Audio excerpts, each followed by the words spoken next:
সেনাবাহিনীতে ঘটনাটি আরো চাঞ্চল্য সৃষ্টি করে।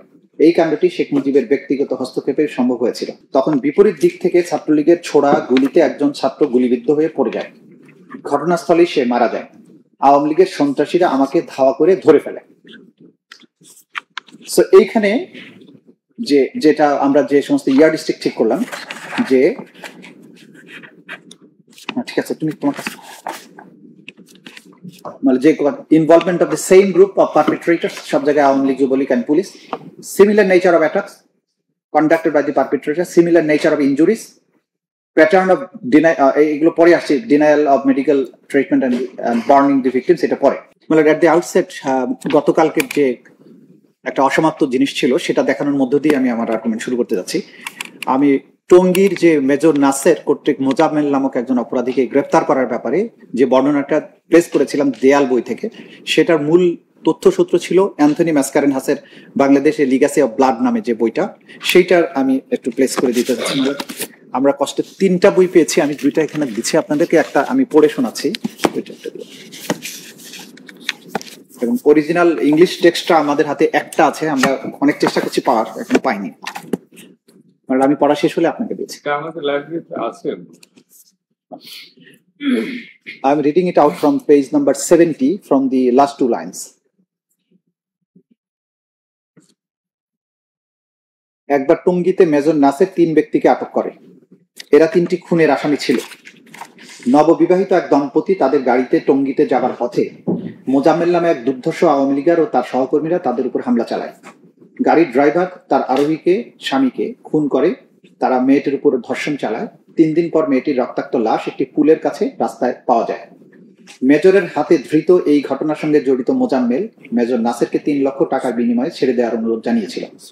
মোজাম্মেলের ভাষায়, ব্যাপারটিকে সরকারি পর্যায়ে নেওয়ার ব্যবস্থা করবেন না, আজ হোক কাল হোক আমাকে আপনার ছেড়ে দিতেই হবে, সুতরাং টাকা নিয়ে ছেড়ে দিতে আপনার আপত্তি কেন? নাসের এতে ক্ষিপ্ত হয়ে তাকে ফাঁসিতে ঝুলাবে মনে করে কোর্টে সোপর্দ করে। কিছুদিন পরই ওই 3টি নৃশংস খুনের আসামি মোজাম্মেলকে জনসম্মুখে প্রকাশ্যে ঘুরে বেড়াতে দেখে সকলে বিস্মিত হয়ে যায়। সেনাবাহিনীতে ঘটনাটি আরো চাঞ্চল্য সৃষ্টি করে। এই কাণ্ডটি শেখ মুজিবের ব্যক্তিগত হস্তক্ষেপে সম্ভব হয়েছিল। এটা হচ্ছে মূল কথাটা। না, ওইটা তথ্যসূত্র, আর উনি তো ওইটা তার নিজের ভাষায় লিখেছেন। আর এই মোজাম্মেল হচ্ছে যে পরবর্তী সময়ে মুক্তিযুদ্ধ প্রতিমন্ত্রী হয়েছে এবং আমাদের এই মামলা, আমাদের এই ট্রাইব্যুনালের আসামি ছিল। অরিজিনাল ইংলিশ টেক্সটটা থেকে আমি পড়ে দিচ্ছি, মানে একটা বই আছে, আমি পড়ে দিচ্ছি। One day during a combing operation in the Tongi area north of Dhaka, Major Nasser, who was commanding another squadron of the Bengal Lancers, arrested 3 small-time thugs. In the course of interrogation, one of them broke down and told the army officers a story about particularly gruesome triple murder which had rocked Tongi the previous winter. It transpired that the newly married couple traveling to their home in a taxi had been waylaid on the outskirts of the town, and the bridegroom and the taxi driver were hacked to death and their bodies thrown in the river. The bride, who was carried off to an isolated cottage, was repeatedly raped by abductors. 3 days later, her mutilated body was found on the road near a bridge. Confessing to his part in the crime, the thug told the army men the police investigation was called off when they found that the ringleader of the gang was his boss. Mozammel, chairman of the Tongi Awami League, according to Farooq, the confession to infuriated the interrogation officer, a boyish lieutenant named Istia, who has since resigned and left the country, that he had started kicking the chap so hard that he died of internal injuries. Mozammel himself was taken by Major Nasser to Dhaka for prosecution after he had confirmed from police records that the thug had been telling the truth. According to Farooq, Mozammel offered Nasser 3 lakh taka for his release. Don't make it public affair, the Awami League had advised him. You will anyway have to let me go, either today or tomorrow. So why not take the money and forget about it? Nasser, who was affronted by his blatant attempt to bribe him, swore he would bring Mozammel to trial and make him hang for his crime. He handed him over to a civil authorities, Farooq said they were all astonished a few days later to find Muzammil had been released on Sheikh Mujib's direct intervention. I told you to take the money, Muzammil crowd. You would have been the gainers. Now I have been released anyway and you get nothing. So এইটা ছিল সেই সময় তাদের law and অর্ডারের প্রতি তাদের শ্রদ্ধাবোধ এবং রাষ্ট্রকে কোন পর্যায়ে নিয়ে যাওয়া হয়েছিল সেটা বোঝানোর জন্য এটা আমরা এটা হচ্ছে 1972 সাল।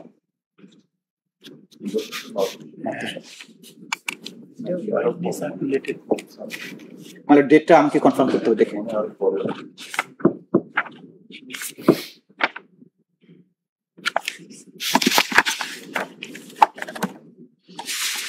এরপরে গতকালকের যেটা অসমাপ্ত যেখানে ছিল আমাদের আর্গুমেন্ট সেখান থেকে আমি শুরু করছি। ওয়াইড স্প্রেড আমরা আলোচনা করেছি, আজকে সিস্টেম্যাটিকটা দেখাবো এবং সিস্টেম্যাটিকটা দেখানোর পাশাপাশি সিস্টেম্যাটিকের এভিডেন্সের পাশাপাশি যে United Nations human rights office of the office যেটা ফ্যাক্ট ফাইন্ডিং রিপোর্টটা করেছিল সেইটা আমরা একটু দেখাবো।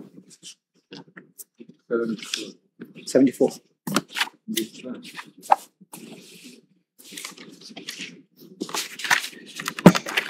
মানে গতকালকে আমরা শুরুতে যেটা বলেছিলাম সিস্টেম্যাটিকের অর্থাৎ দি fact that the attack carried out against students and civilians was systematic in nature is evident from the combination of the number of factors including the following.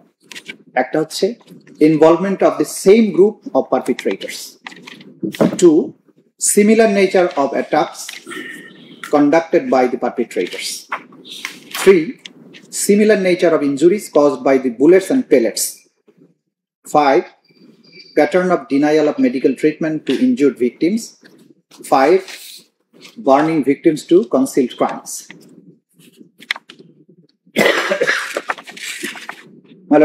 এইখানে আমরা দেখাবো PW 12, 19, 23, 24 and 28. এই PW যারা বলেছেন that the acts of the perpetrators were organized in nature. Prosecution witnesses have consistently deposed that the armed member of the Awami League, Jubo League and Satro League were involved together with the police in carrying out the attacks against students and civilians.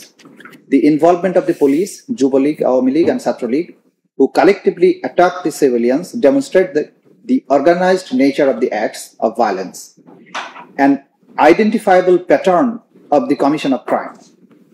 Moreover, the fact that the law enforcement agencies and the members of the ruling party worked together in attacking the civilian population is a strong indicator of a coordinated and organized effort.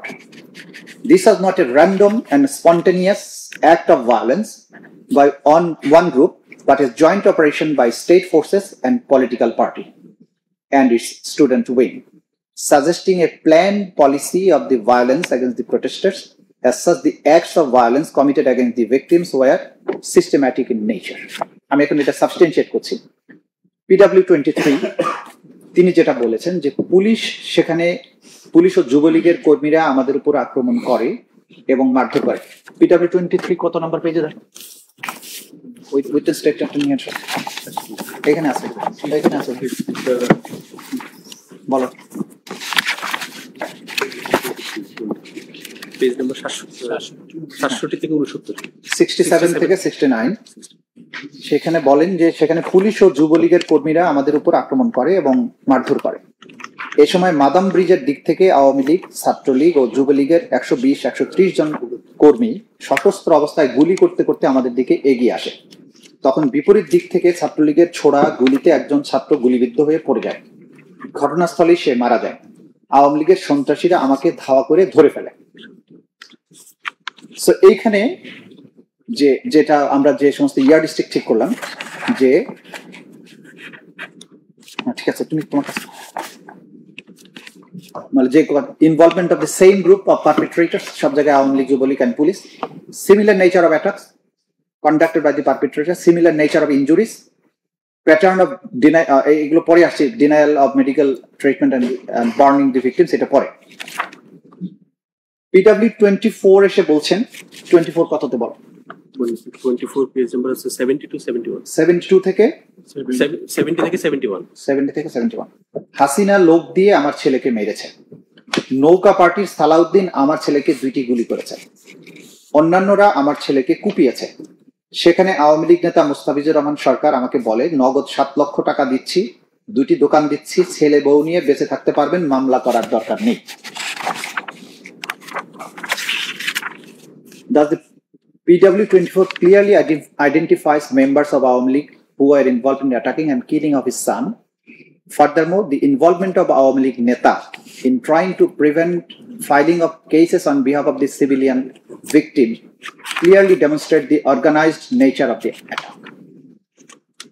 The involvement of the police, Awami League, Chhatra League and Yuva League in conducting attacks against students and civilians, being part of an identifiable pattern of the violence, has also established in deposition of PW12, 19, 22, 28 and 36. Relevant excerpts of this provided below. PW12 তিনি যেটা বলেছেন, এর প্রেক্ষিতে ছাত্রলীগ যুবলীগ সশস্ত্র অবস্থায় রাজশাহী বিশ্ববিদ্যালয়ে RUET campus সহ বিভিন্ন স্থানে আন্দোলনকারীদের উপর আক্রমণ করে। PW12 এর নাম 35 থেকে 37 সূচিতে দেওয়া হলো মোহাম্মদ জসিমউদ্দিন। তিনি রাজশাহী ঘটনার সাক্ষী দিয়েছেন। তিনি বলেছেন যে ছাত্রলীগ যুবলীগ সশস্ত্র অবস্থায় রাজশাহী বিশ্ববিদ্যালয় এবং রুয়েট সহ বিভিন্ন স্থানে আন্দোলনকারীদের উপর আক্রমণ করে। PW19 নাম কি? মোহাম্মদ শরীফুল ইসলাম। ওই সময় হেলমেটধারী ছাত্রলীগ যুবলীগ পুলিশি পাহারায় আমাদের উপর দেশীয় অস্ত্রশস্ত্র নিয়ে আক্রমণ করে। দেন PW22 মোহাম্মদ ইদ্রিস। পরে তার মামা ফয়সাল আমাকে ফোন দিয়ে জানায়, রামপুরা ব্রিজের উপর থেকে পুলিশ, বিজিবি, ছাত্রলীগ আন্দোলনকারীদের উপরে গুলি ছুড়ে।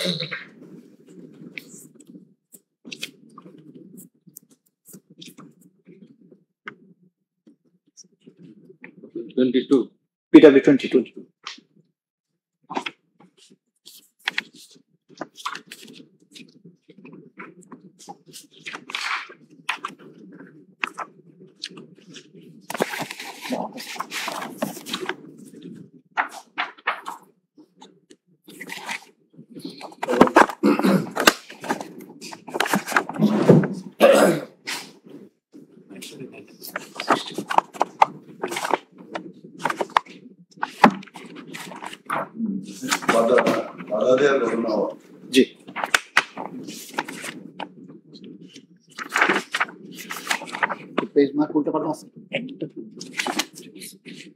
Then PW28 তিনি বলছেন, যারা গুলি করেছে তাদের মধ্যে ফেনী সদর আসনের এমপি নিজাম উদ্দিন হাজারি, জিয়াউদ্দিন বাবলু, ফেনী সদর উপজেলা চেয়ারম্যান সুসেন, গুল্লা মামুদ্দিন বাবলু তো মারা গেছে বাবা। জিয়াউদ্দিন বাবুল, এটা বাবু আরেকজন, জিয়াউদ্দিন বাবুল।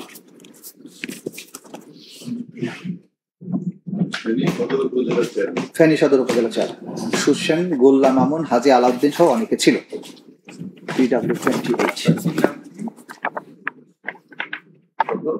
PW28 নাসির উদ্দিন।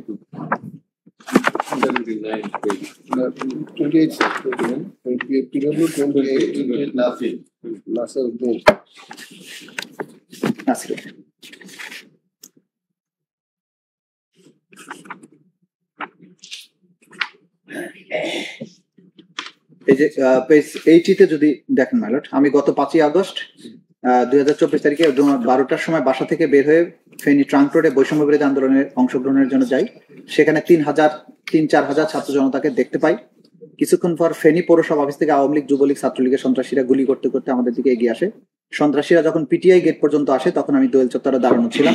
আওয়ামী সন্ত্রাসীদের ছোড়া গুলি আমার ডান পায়ের গোড়ালি বাম দিক দিয়ে ঢুকে ডান দিক দিয়ে বের হয়ে যায়, আরেকটি গুলি বাম পায়ের হাঁটুর নিচে লেগে হাড়ে গিয়ে আটকে যায়। এরপর মাটিতে লুটিয়ে পড়ে। আমার সাথে থাকা আন্দোলনকারীদের মোশাররফ হোসেন রিয়াদ, আসাদ হোসেন, ইসমাইল হোসেন সবুজ নিয়ে যায়। সেখানে অ্যাম্বুলেন্সের মাধ্যমে মহিপালের উপশম জেনারেল হসপিটাল নিয়ে যায়। চিকিৎসা নিয়ে আমার এক্সরে করা হয়। হাসপাতালে ডাক্তাররা চিকিৎসা গ্রহণের পরামর্শ দিলে বাসায় চলে যায়।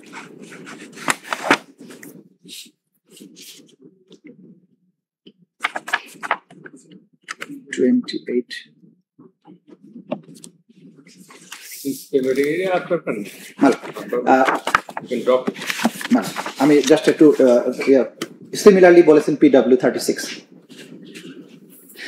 দেন নেক্সট পয়েন্ট যেটা আমি অ্যাড্রেস করতে চাই সেটা হচ্ছে similar nature of attack conducted by the perpetrators. PW 27 যেটা বলেছেন 19, 20, 21 জুলাই এবং 4 এবং 5 আগস্ট 2024 বেশি সংখ্যক গুলিতে আহত রোগীর চিকিৎসা প্রদান করি। ডাক্তার বলছেন ক্যাজুয়ালিটি বিভাগে চাকরি করার সুবাদে আমি আগেও গুলিবিদ্ধ রোগীদের চিকিৎসা প্রদান করেছি। বেশিরভাগ গুলিবিদ্ধ আহত রোগীর গুলির ডাইরেকশন ছিল উপর থেকে নিচের দিকে। সাধারণত গুলির ডিরেকশন থাকে নিচ থেকে উপরের দিকে বা সমান্তরাল ভাবে। রোগীরা জানান যে তাদেরকে কোনো একটি উঁচু জায়গা অথবা হেলিকপ্টার থেকে গুলি করা হয়েছে। কোন কোন রোগীর ক্ষেত্রে মাথায় গুলি লেগে তা পিঠ দিয়ে বের হয়ে যায়। এই যে প্যাটার্ন, এটা সব জায়গায় দেখা গেছে যে হেলিকপ্টার থেকে যেটা গুলি করা হয়েছে সেটা এখান থেকে প্রমাণিত হয়। The above deposition of PW 27 demonstrate the systematic nature of the attack as the bullets fired from the elevated position or helicopters indicate that the attacks were planned and coordinated rather than being random in nature. PW 27 corroborated by deposition 36 PW 36 who stated drone, helicopter ও lethal weapon ব্যবহার করে আন্দোলনরত অসংখ্য ছাত্র জনতাকে আহত এবং নিহত করা। PW 27 এটা বলেছে। বুলেটস এন্ড পেলেটস এর ব্যাপারে যে সিমিলার নেচার সেটা it appears from the deposition of PW 13, PW 20, PW 21, 25 and 26 that the perpetrators used the pellets and bullets to attack the victims. In many cases, as mentioned by prosecution witnesses, the injuries were caused to the eyes of the victims. This shows that the attacks followed an identifiable pattern.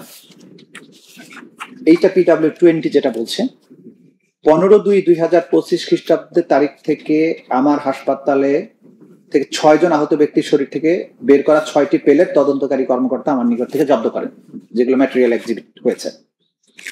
PW 13 বলছেন 18 জুলাই থেকে গুলিবিদ্ধ রোগী আসতে থাকে। রোগীদের মাথায়, হাতে, পায়ে, পিঠে, মুখে, গলায় গুলিবিদ্ধ ছিল। PW 21 বলছেন যে জুলাই আগস্ট 2024 গণ অভ্যুত্থানে 17 জুলাই থেকে আমাদের হাসপাতালে পেলেট এবং গুলিবিদ্ধ রোগী আসতে শুরু করে। 18 জুলাই দিনটি ছিল একটি রক্তস্নাত দিন, এটা ডাক্তার বলছেন। দুপুরের পরে আমি জরুরি বিভাগে যখন আসি তখন একটি ভয়াবহ চিত্র দেখতে পাই। সেখানে শতাধিক আহত রোগীকে দেখতে পাই যাদের বয়স 14 থেকে 25-এর মধ্যে। আমি দেখতে পাই রোগীদের কেউ এক হাত দিয়ে এক চোখ ধরে আছে, কেউ দু হাত দিয়ে দু চোখ ধরে আছে, তাদের সবার চেহারা রক্তস্নাত। পরের দিন 19 জুলাই শুক্রবার আমাদের হাসপাতালে যে সকল রোগী চিকিৎসার জন্য এসেছিলেন তাদের অধিকাংশই মেটালিক পেলেট, কেউ কেউ রিয়েল বুলেট দ্বারা আহত ছিলেন। আহত হওয়ার ধরন ছিল অধিকাংশ রোগীর কর্নিয়া ছিদ্র হয়ে যাওয়া, ফ্লেরা চোখের ভেতরে সাদা অংশ ছিদ্র হয়ে যাওয়া, চোখ ফেটে যাওয়া, চোখের রেটিনা আঘাতপ্রাপ্ত হওয়া, চোখে রক্তক্ষরণ ইত্যাদি। এরপর আগস্ট 2024-এর 4, 5, 6 তারিখেও আমরা এরূপ অসংখ্য আহত রোগী গ্রহণ করি, তাদের অস্ত্রোপচার করি। আমাদের হাসপাতালে চিকিৎসা নেওয়া 493 জন রোগী তাদের এক চোখ চিরতরে হারিয়েছেন, 11 জন 2 চোখ চিরতরে হারিয়েছেন, 28 জন 2 চোখে গুরুতর দৃষ্টি স্বল্পতায় ভুগছেন, 47 জন এক চোখে গুরুতর দৃষ্টি স্বল্পতায় ভুগছেন, 43 জন এক চোখে সাধারণ দৃষ্টি স্বল্পতায় ভুগছেন। Thus, the systematic element of attack is evident from the fact that they conform to an identifiable pattern, in as much as injuries were caused to the victim's eyes by using metallic pellets and bullets. This organized approach satisfies the requirement for a systematic attack. The pattern of attack, pattern of arms or weapons, and Pattern of injuries. And pattern of organization. And pattern of uses of the resources. PW 25 বলছেন আমার উপস্থিতিতে 3টি bullet যা 3 জন রোগীর শরীর থেকে বের করা হয় তা জব্দ করা হয়। PW 26 বলছেন বৈষম্য বিরোধী ছাত্র আন্দোলন চলাকালে বুলেট ও পেলেট বিদ্ধ যে সকল রোগী এসেছিল তাদের শরীর থেকে বের করে রাখা মোট 23টি বুলেট, পেলেট এবং বুলেটের অংশ জব্দ করেন। এখানে মানে যে কয়েকটা বিষয় আছে যে the fact that the 493 patients permanently lost one eye, 11 lost both eyes, and many more were suffering from severe vision impairment, are powerful indicators of systematic attacks. Thus, a higher number of individuals sustaining similar severe injuries could not have resulted from random or isolated acts of violence. Also, PW21 deposed that the majority of the patients were injured by metallic pellets and some by real bullets, which suggests a consistent and uniform method of assault. The widespread use of specific type of projectile clearly establishes pre-planned and coordinated use of force rather than random acts of violence. The victims were predominantly between the ages of 14 and 25. This specifically indicates that these attacks were not random, but were deliberately directed at a particular demographic, likely youth protesters. Such targeting is a hallmark of systematic attack. মানে এইটার সাথে আমি একটু jump করে জাতিসংঘের রিপোর্টটাতে যদি যাই, যেটা আমি দিয়েছি গতকালকে,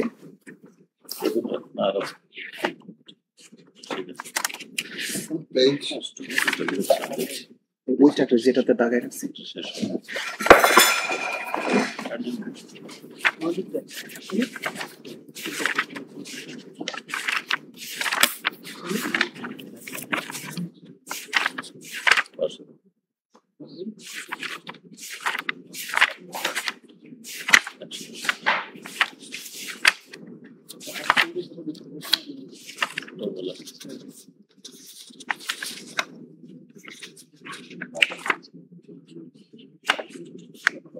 মানে এটা আছে পেজ 50-তে যদি না 50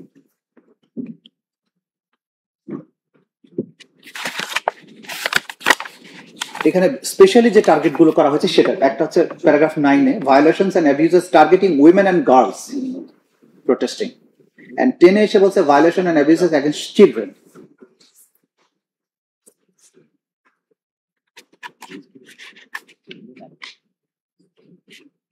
মানে 50-তে যদি পড়ি paragraph 200, female students were often at the forefront of the early protests, and their organization, although the male-dominated leadership structure had the effect of gradually sidelines them as the protesters went on and government repression intensified, a trend that continued after 5th of August.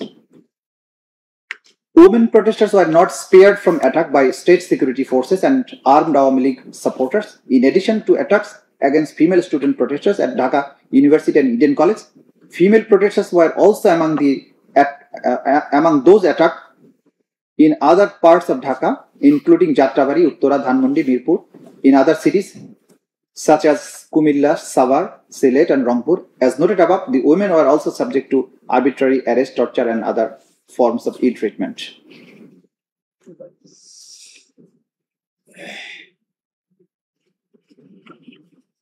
মালট এখানে আরো একটু যদি সামনে যাই 202-তে violence targeting female protesters was often gender based, and it is aims at and means reflecting abusive pattern specifically directed against women and girls.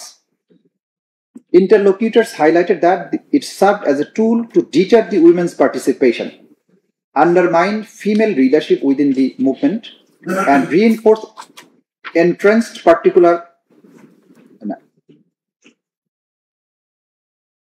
patriarchal norms.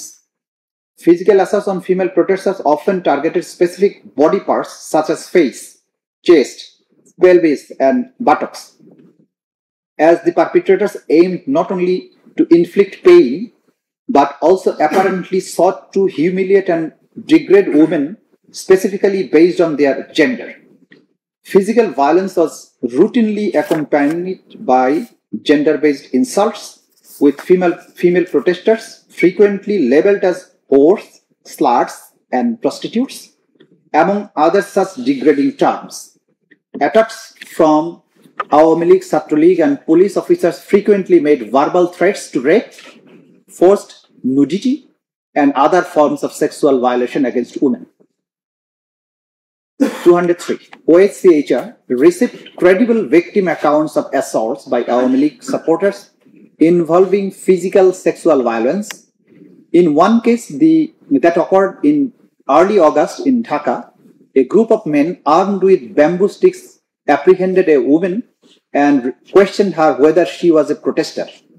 After searching her bag and phone and finding Bangladeshi flag, they physically assaulted her, tearing her hair, ripping her shirt, and groping her breast and buttocks while scratching her chest and hurling sexualized insults. In another case that occurred in July in Dhaka, 2 Chhatraleague supporters threatened to rape a female protester, her mother, and all the women in her family, and physically assaulted her, including by groping her breast and genitals while making sexually explicit remarks. After the incident, the victim received threatening calls with further threats of rape against her, other family members. Witnesses also reported Chhatraleague supporters assaulting several women in Kumilla, including 2 female students whom they apprehended and groped before handing them over to the police. Victims of sexual and gender-based violence in Bangladesh often refrain from reporting sexual violence due to the lack of effective state reporting mechanism, fear of retaliation from perpetrators, specifically if they are in law enforcement, and the pervasive social stigma. Victims also often do not receive the medical and psychological and legal service they require. And then if they are willing to report, they are not sufficiently protected, respected, and given agency. OHCHR considers it therefore likely that the substantially more incident occurred than could be documented by it, and strongly recommends that the sexual gender-based violence be a particular focus on further gender-sensitive investigation. Then paragraph 10A, violations and abuses against children. Numerous teenage children actively participated in the protests, including high school students from colleges, students and religious madrasas, and young workers. Other children observed protests out of curiosity. Street children and others from socio-economically disadvantaged background from known as Tokai were seen among the Awami League supporters and among protesters. OHCHR received allegations of both Awami League and opposition parties recruiting and paying such children to engage in violence. Further investigations would be necessary to ascertain the veracity of the reports, and as OHCHR did not itself obtain any first-hand testimony of such recruitment. OHCHR documented cases of children killed or seriously injured in the Dhaka areas of Azampur, Badda, Dhanmondi, Farmgate, Jatrabari, Mirpur, Mohammadpur and Rampura, also in other parts of the country, including in Gazipur, Narayanganj, Rangpur and Sylhet. Apart from the targeted killings documented above, the security forces also killed child protesters with indiscriminate shooting of rifles and shotguns loaded with lethal ammunition. In Mohammadpur, for instance, police shot indiscriminately and at mixed crowds of peaceful protesters and violent rioters, killing among others a 17-year-old student with shot to the head on 19 July, although he posed no threat at that time. On 18 July, a 17-year-old student was killed when police were firing at protesters in Dhanmondi. Another 12-year-old child protester in Dhanmondi died from internal bleeding caused by impact of some 200 metal shots pellets. Other children were maimed for life or otherwise seriously injured. A 16-year-old boy had to have one of his legs amputated after the leg was struck by bullet and metal shots fired by Awami League supporters. A 17-year-old boy was blinded in both eyes when police fired metal shot at protesters. Among those killed were also very young children who were brought by their parents to protesters or were shot as bystanders. In Narayanganj, a 6-year-old girl was killed by a bullet to head while standing on the roof of their building. observing violent clashes at the protests. Children were also subject to arbitrary arrest and often detained in police stations, at detective branch headquarters and the prisons together with adults. They are also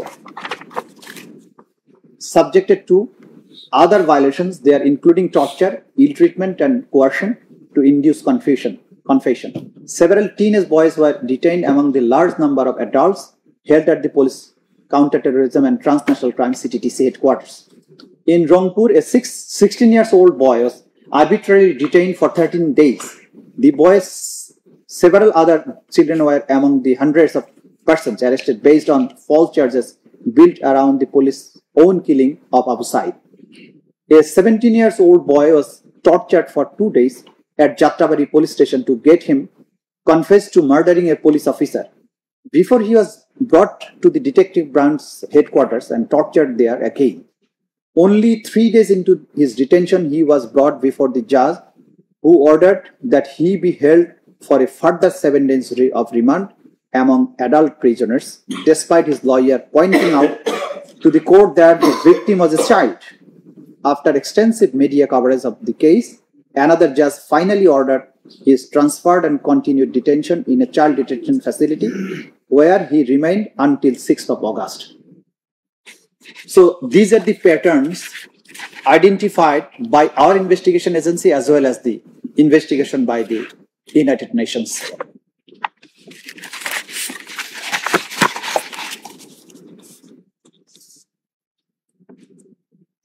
আমাদের PW13 বলেছিলেন যে 18 জুলাই থেকে গুলিবিদ্ধ রোগী আসতে থাকে, রোগীদের মাথায়, হাতে, পায়ে, মুখে গুলি, পিলেট বিদ্ধ ছিল, গুলিগুলো ছিল বড় সাইজের। 5ই আগস্ট 2024 তারিখে যেসব রোগী আসে তাদের অধিকাংশের মাথায়, বুকে, গলায় গুলিবিদ্ধ ছিল, বেশিরভাগের খুলি ছিল না। আমাদের হাসপাতালে 575 জন গুলি ও পেলেট বিদ্ধ রোগীকে বহির্বিভাগে চিকিৎসা দিয়ে ছেড়ে দেওয়া হয়। গুরুতর আহত 167 জনকে হাসপাতালে ভর্তি করা হয়। তাদের বেশিরভাগেরই মাথার খুলি ছিল না। তাদের মধ্যে 4 জনকে মৃত অবস্থায় আনা হয়। 29 জন চিকিৎসাধীন অবস্থায় মারা যায়। 7 জনকে উন্নত চিকিৎসার জন্য থাইল্যান্ডে পাঠানো হয়। এইটার সাথে মিলিয়ে মিলিটারি গ্রেডের যে বিষয়টা, এটার সাথে মিলিয়ে যদি আমি জাতিসংঘের রিপোর্টের একটা পার্ট আমি আদালতের সামনে প্লেস করি, if you lordship may have a look at page 11 of the report. 11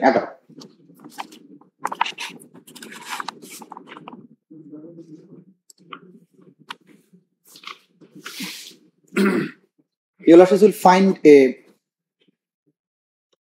chart, causes of protest related killings. এখানে বলেছে যে 60% কিলিং হয়েছে by military rifles, 12% shotgun and pellets, 2% pistols, আর আদার হচ্ছে 20%। এইটার সাথে এই ডাক্তারের স্টেটমেন্টটা যদি মেলানো যায় যে এখানে অধিকাংশের মাথায় খুলি ছিল না, মিলিটারি গ্রেড রাইফেল ব্যবহার করে হত্যা করা হয়েছে, এবং এটার সাথে যদি লেথাল ওয়েপন ব্যবহার করার অর্ডার, এগুলোকে একসাথে মেলানো যায়, তাহলে পুরো পিকচারটা আমাদের সামনে পরিষ্কার হয়ে ওঠে। যখন superior commander is ordering to use the lethal weapons to disperse the protesters or kill the protesters, accordingly it was used. Medical documents, doctors, they are testifying before the court saying that the injured persons were injured by lethal weapons, by bullets. Most of them have no skull with their heads, etc. So it shows the specific nature, pattern of attack, pattern of use of weapons, pattern of the nature of injuries, pattern of the force used in the operation, etc. So this shows the systematic nature of the attack.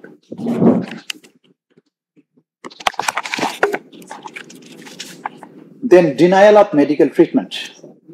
Well, this is also a pattern.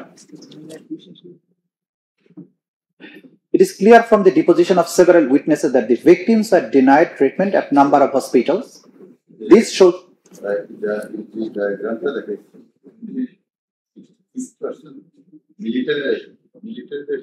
military rifle means military grade rifle. That does not necessarily mean the used by the military. The police have the military rifles because the armed police battalion used by army. Yes, madam. Usually used by the army. The police have the Chinese rifle. That is a military grade rifle, submachine gun. That is also military.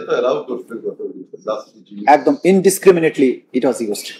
এবং এরকমও হয়েছে যে একজনের হাতে হয়তো shotgun ছিল, আমরা তো এরকম রিপোর্ট পেতাম যে তখন হাতে মেশিন গান দেওয়া হয়েছিল, মেশিন গান দেওয়া হচ্ছে, সাবমেশিন গান দেওয়া হচ্ছে, এগুলোর কোনো হিসাব রাখা হতো না, কোনো নথিতে সংরক্ষিত হতো না। চানখারপুলের ক্ষেত্রে যেটা দেখা গেছে যে একজন গুলি করেছে, যে আসামি আমাদের এখানে অ্যারেস্টেড আছে, তার আসলে বরাদ্দ ছিল একটা শটগান, সে আরেকজনের কাছ থেকে চাইনিজ রাইফেলটা কেড়ে নিয়ে তারপরে সে শুট করেছে। এরকম বহু জায়গায় দেখা গেছে যে পাশে হয়তো এপিবিএন এর একজন সদস্য আছে যার হাতে সাবমেশিন গান আছে, যার হাতে চাইনিজ রাইফেল আছে, সেখান থেকে সেটা নিয়ে সে ফায়ার করছে এবং এই ব্যাপারে কোনো জবাবদিহিতার ব্যাপার ছিল না। যতগুলো গুলি পেয়েছে তাই জমা দিয়েছে, ফায়ার করেছে অন্য। PW27 যেটা বলছেন, ছাত্র আন্দোলন চলাকালে শহীদুল্লাহ হল সংলগ্ন গেট দিয়ে রোগীরাই অ্যাম্বুলেন্সে আসলে ছাত্রলীগের ছেলেরা অ্যাম্বুলেন্স থামিয়ে রোগীর পরিচয় জানতে চাইত এবং ছাত্র পরিচয় পেলে হাসপাতালে প্রবেশে বাধা দিত।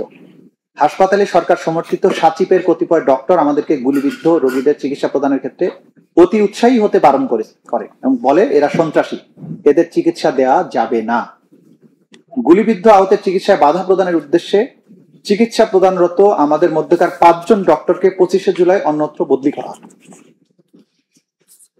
একই সাথে অনেকগুলো জিনিস, চিকিৎসা প্রদানের বাধাই শুধু নয়, যারা চিকিৎসা প্রদানের চেষ্টা করেছে তাদেরকে বদলি করে দেওয়া হয়েছে। এইটার সাথে ইনভলভমেন্টটা শো করে যে স্টেট মেশিনারি এটার সাথে ফুললি ইনভলভ ছিল।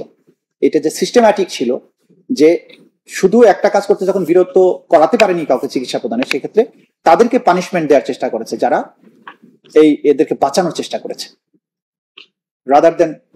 আদার দেন পানিশমেন্ট যাদের দেওয়ার কথা ছিল পারপিট্রেটরদের, তাদেরকে না দিয়ে যারা চিকিৎসা দেওয়ার চেষ্টা করেছে তাদেরকে পানিশ করা হয়েছে।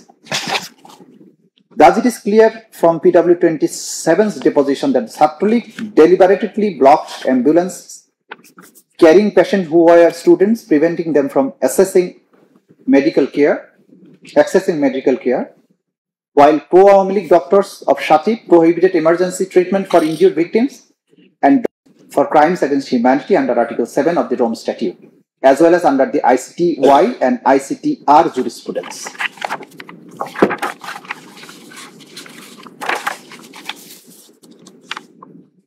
PW15 18 জুলাই সন্ধ্যার পরে পুলিশ ও স্থানীয় আওয়ামী লীগ সন্ত্রাসীরা হাসপাতালে এসে চিকিৎসা প্রদানে বাধা প্রদান করে এবং রোগী ভর্তি করতে নিষেধ করে। রোগীর ভর্তি রেজিস্টার চেক করে এবং রোগীদের তালিকা নিয়ে যায়। 19শে জুলাই সকাল থেকে যুবলীগ আওয়ামী লীগের স্থানীয় সন্ত্রাসীরা হাসপাতালের গেট অবরোধ করে চেয়ার নিয়ে সারাদিন বসেছিল। কোনো রোগী হাসপাতালে ঢুকতে দেয়নি। সেদিন তারা হাসপাতালে কোনো অ্যাম্বুলেন্স ঢুকতে দেয়নি এবং বের হতেও দেয়নি। আমাদের হাসপাতালের টেকনোলজিস্ট মিতুর স্বামী মোস্তাকিম বিল্লাহ, যিনি ইনোভা ডায়াগনস্টিক সেন্টারের টেকনোলজিস্ট ছিলেন, মিরপুর 10 নম্বর গোল চত্বরের মাথায় তিনি গুলিবিদ্ধ হন। তাকে বিকল্প পথে আমাদের হাসপাতালে আনা হয়। তার জরুরি অপারেশনের প্রয়োজনে নিউরোসার্জন আনার জন্য অ্যাম্বুলেন্স পাঠানোর প্রয়োজন থাকলেও আওয়ামী সন্ত্রাসীরা অ্যাম্বুলেন্স বের হতে দেয়নি। দেন PW13, PW8 তারা বলেছেন গুলিবিদ্ধ অবস্থায় আমরা রাস্তায় পড়ে যাই। PW8 যেটা বলেছেন, সহযোদ্ধারা আমাকে নিকটস্থ 3টি হাসপাতালে নিয়ে যায়। কোনো হাসপাতাল আমাকে ভর্তি করে নাই, কারণ তারা বলেছে ভর্তি করা যাবে না, শেখ হাসিনার নির্দেশ। পরবর্তীতে আমাকে অটোরিকশায় করে খুলনা মেডিকেল হাসপাতালে নেওয়া হয়। উক্ত হাসপাতালে আমাকে চিকিৎসা না দিয়ে 5 ঘন্টা রেখে দেয়। PW13 আগেন বলছেন 19শে জুলাই তারিখে যখন রোগীর সংখ্যা বেড়ে যাচ্ছিল, তখন ডিবির লোকেরা এসে নতুন গুলিবিদ্ধ ছাত্রদের ভর্তি না করার জন্য আমাকে চাপ দেয়, বলে আপনি অতি উৎসাহিত হবেন না, আপনি বিপদে পড়বেন। PW22 আগেরটা PW8, পরেরটা PW13। PW22 বলছে সে-খান থেকে অ্যাম্বুলেন্স যোগে ঢাকা মেডিকেল কলেজে নিয়ে যাওয়ার সময় রামপুরা ব্রিজের উপর আওয়ামী লীগ, পুলিশ, বিজেপি মিলে ছেলের অ্যাম্বুলেন্সটি প্রায় 15-20 মিনিট আটকিয়ে রাখে এবং বলে যে সে মারা গেছে, হাসপাতালে নেওয়ার দরকার নেই, বাড়ি নিয়ে যাও। তখন আমার ছেলে মারুফকে অক্সিজেন দেয়া ছিল এবং সে বেঁচে ছিল।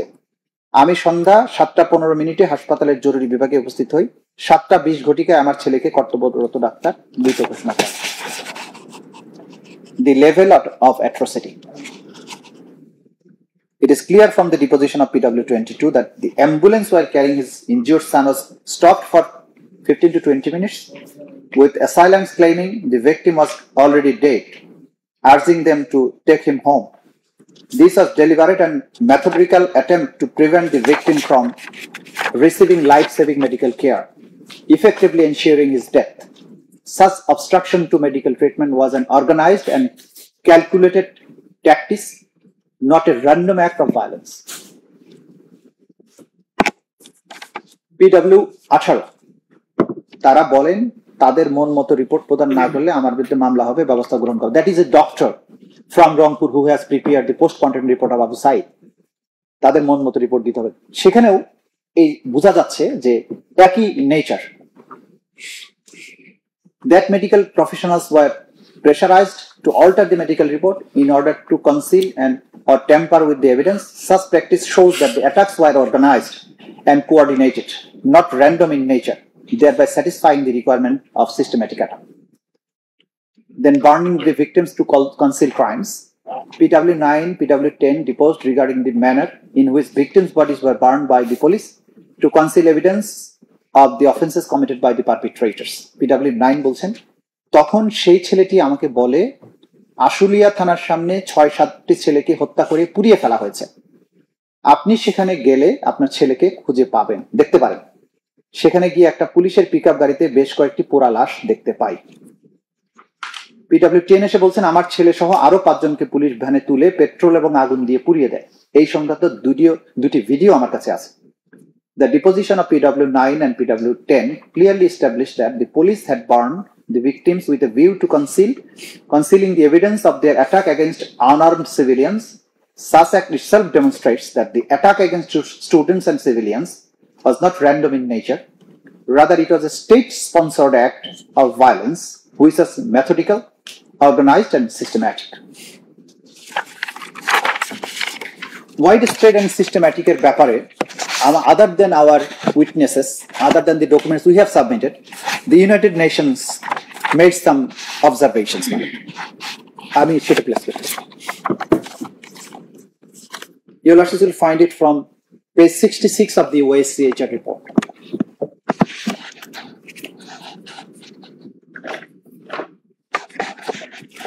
আমি প্যারাগ্রাফ 290 থেকে পড়ছি।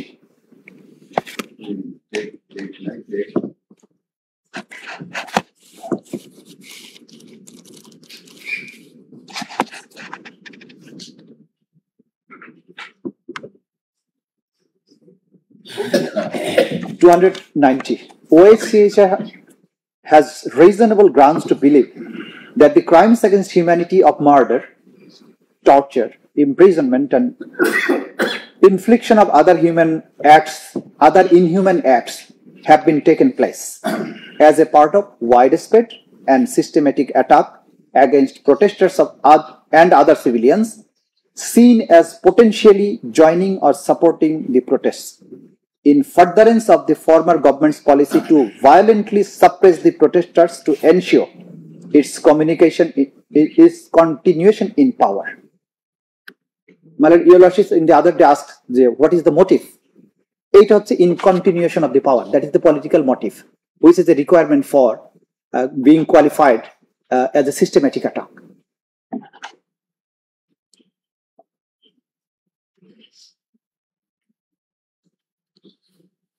In OSCHR established the underlying facts on a reasonable grounds basis, which is a lower standard of proof than would be the required to ensure criminal conviction in a court of law.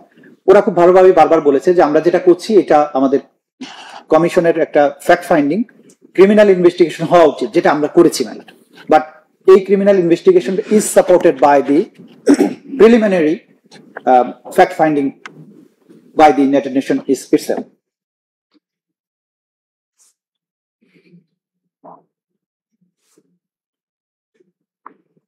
OSCHR established the underlying facts on a reasonable ground basis, which is a lower standard of proof than what would be required to ensure a criminal conviction in a court of law.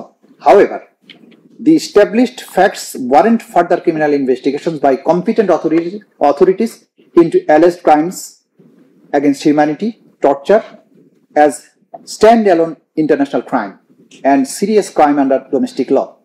According to Article 7.1 of the Rome Statute, of the International Criminal Court, to which Bangladesh is a party, crimes against humanity require a widespread or systematic attack directed against a civilian population, with the perpetrator knowing that the conduct was a part of or intended for it to be a part of attack.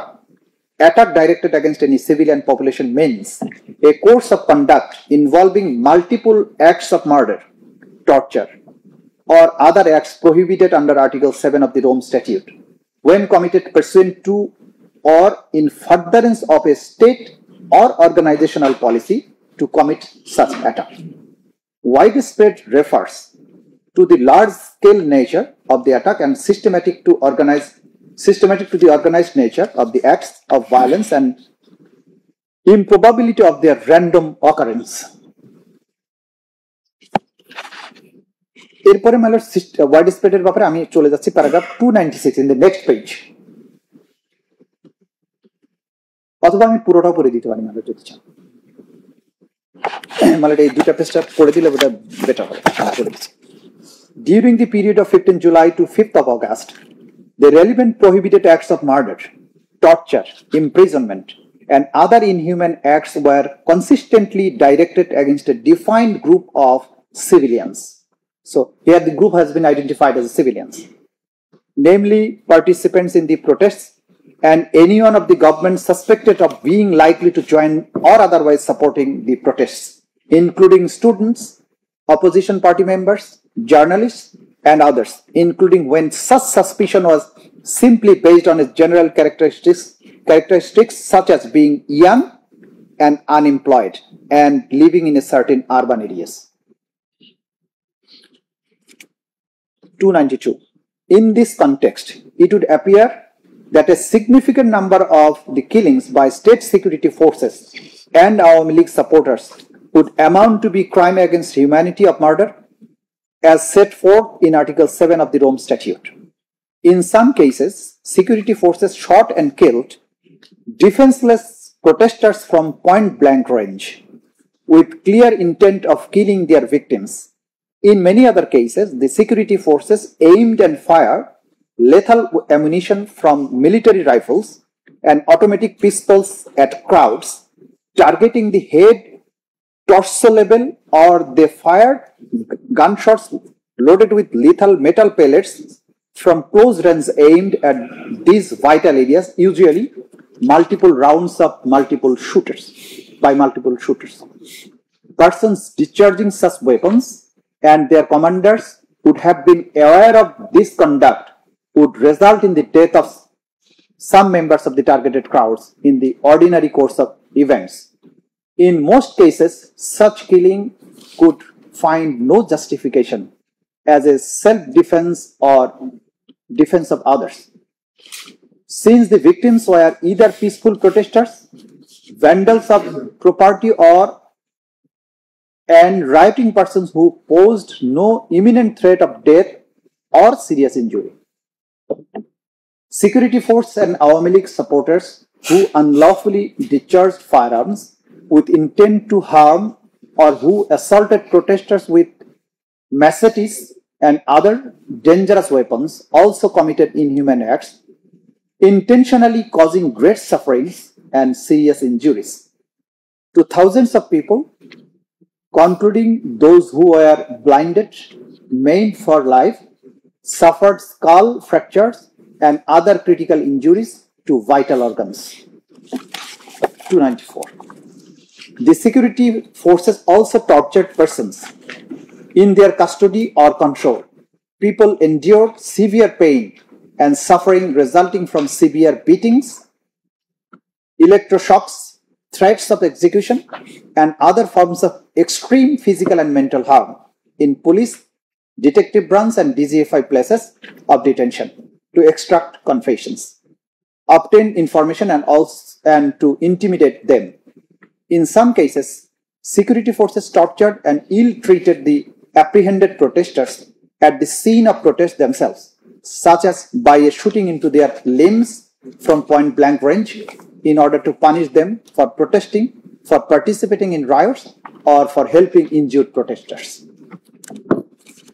295. Thousands of whom the authorities arbitrarily detained for exercising their rights of peaceful assembly and freedom of expression were subject to imprisonment or other severe deprivation of physical liberty in violation of fundamental rules of international law. The victims were often arbitrarily arrested in warrantless home invasions, mass roundups, and street arrests. Without legitimate grounds and without being provided reasons for their arrest, many victims were subsequently detained incommunicado in inhuman conditions, not brought before a judge, or only after considerably delay. Children were detained together with adults, and some children and adults were tortured and otherwise ill-treated in detention. 296. All these acts formed part of a systematic and widespread attack. That is their conclusion. All these acts formed of a systematic and widespread attack. They occurred on a large scale and followed regular patterns across the country involving a range of different security and intelligence actors. These actions were taken in complex operations using extensive government resources, including helicopters, armored vehicles, and with tens of thousands of security sector and intelligence personnel. The level of crimes escalated and geographically expanded in a clearly discernible pattern that aligned with expansion of protests. Patterns of suppression also resemble prior instances of protest suppression by the government. OHCHR has reasonable grounds to believe that the widespread and systematic attack against civilians was carried out pursuant to and in furtherance of a government policy. So it was according to government policy. The political leadership and senior security leadership organized and directed the attack to fulfill the objective. Here the criteria, objective to fulfill their objective of violently and unlawfully suppressing the protesters and remain in power. The intelligence and security service and political leadership also made coordinated efforts to conceal the crimes committed in furtherance of the policy by arbitrarily shutting down the internet, falsely accusing others, and intimidating the media, victims, victim families, and lawyers. 298. Commanders and also many rank and file personnel in the police, other security forces, and Awami League supporters would have known that their conduct formed part of a widespread and systematic attack. Well, here is the point of knowledge. OHCHR is saying they had the knowledge. The important criteria to be a crimes against humanity. Commanders and also many rank and file personnel in the police, other security forces, or only supporters would have known that their conduct formed a part of a widespread and systematic attack that aimed to suppress the protest and keep the government in power. Not least since many would have already participated in similar violent campaigns to suppress the protests on past occasions, including during the previous quota protest in 2018 and during various protests in period 2021 to 2023. Moreover, the fact that many army junior officers and ordinary soldiers resisted shooting is very important, because they understood that the unlawful killing of fellow Bangladeshis would severe only to suppress the peaceful protest, suggests that the army suggests that many other police officers and others possessed that same knowledge, yet directed nevertheless to participate in clearly criminal. Yet decided nevertheless to participate in clearly criminal acts. As one police commander put it, they were defending the government.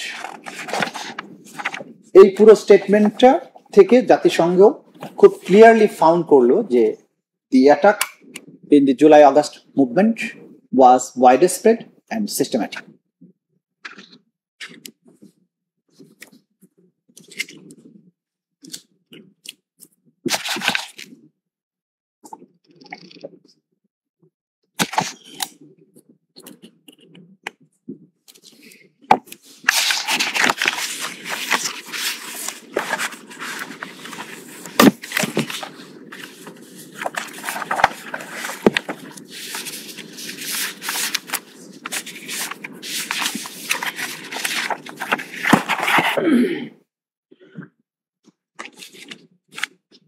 মানে এখন আমরা charge বেসে একটার পর একটা একটু যেতে চাচ্ছি।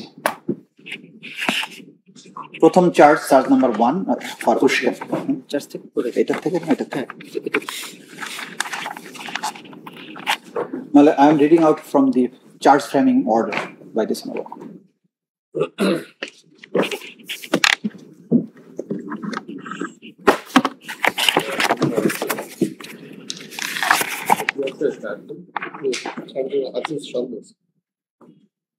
order number কত?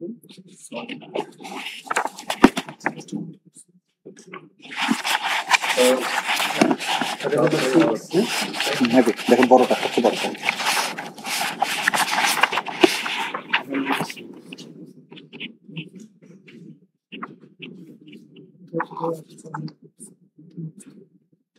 order number 6 দিছেন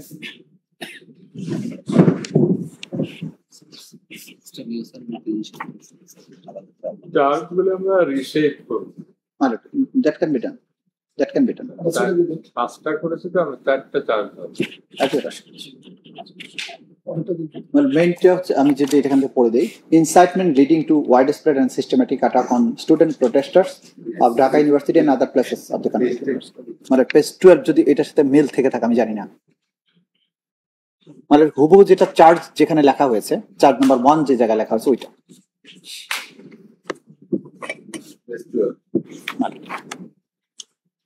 Charge 1, incitement leading to widespread and systematic attack on student protesters of Dhaka University and other places of the country, and thus killing of hundreds and severely injured thousands of protesters. During July uprising 2024, commencing from 1st of July 2024 and ending on 5th of August 2024, you, the accused Sheikh Hasina as Prime Minister of Bangladesh and the President of the ruling party Bangladesh Awami League and 14 Party Alliance, in a press conference on 14/7/2024 at Ganobhavan, made the following derogatory violent remarks: Rajakarer Bachcha and Rajakarer Natiputi, pointing towards the protesters of anti-discrimination student movement, while demanding rational reform of quota system in the government job, whereby they felt demand and defamed and aggrieved, since the Rajakars are considered as collaborators of occupant Pakistani army during liberation war of 1971, and thereafter the term has been being used to stigmatize an individual or group of individuals as enemy of the state or the people. As such, they came down to the streets chanting slogans against you and your party and government. Meanwhile, your subordinates, including cabinet members, police, and other law enforcing agencies, activists of your party, Awami League and its affiliated and allied organizations, got incited and inspired by your aforesaid remarks, and as the aftermath of which they launched widespread and systematic attack within your full knowledge upon the peaceful student protesters in Dhaka University and other places of the country, causing death of about 1,500 and deadly injuries of about 25,000 of them, of whom many lost their eyes and other vital organs of their body. As the Prime Minister and the President of Awami League, you had the command and control over the leaders, members, activists of Awami League and its associated organizations, as well as followers, subordinates, and law enforcing agencies.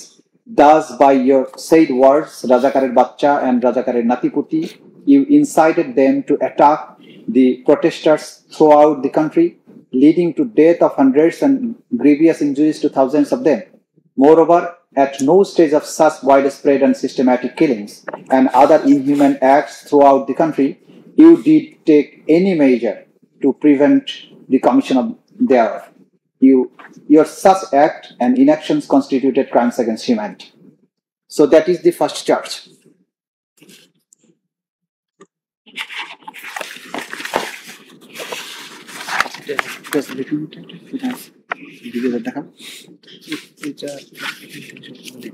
মোটা দেখুন বলে যে এটাই হলো আমাদের চাপ। ঠিক হলো সাক্ষর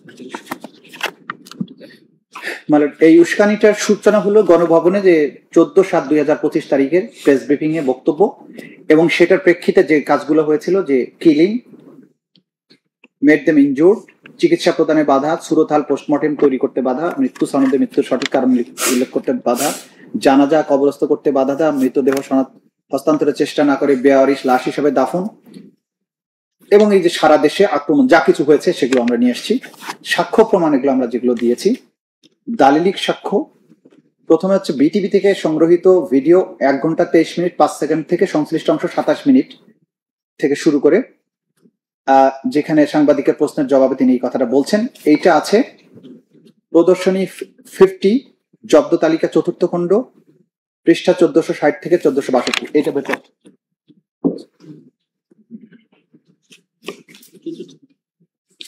আচ্ছা, ভিডিওটা কি প্লে করতে চাও? মানে যে প্রেস কনফারেন্সের যে উস্কানিমূলক বক্তব্যটা যদি পারমিশন দেন, আমরা একটা ভিডিও প্লে করতে চাই। আছে এখানে আছে? আচ্ছা, যদি স্কিপ করতে চান স্কিপ করা যেতে পারে। দেখানো হয়েছিল আগে। তুমি এটা দাও তাহলে, ওই পারমিশনটা দাও। আবার কিছু বলতে চান? রেডি আছে? রেডি আছে বাবা? আলমগীর সাহেব, হাসিনা প্রেস কনফারেন্সের বক্তব্যটা আছে? করে দিলে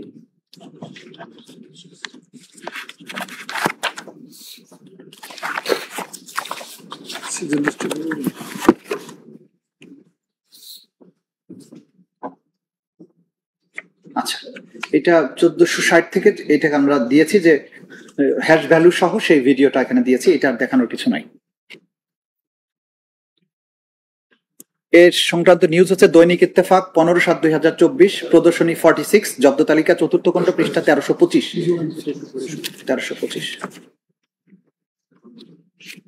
এটা হচ্ছে 4th, ওটা 5ম খণ্ড যাও না, কত এটা? 4th খণ্ড, পৃষ্ঠা 1325।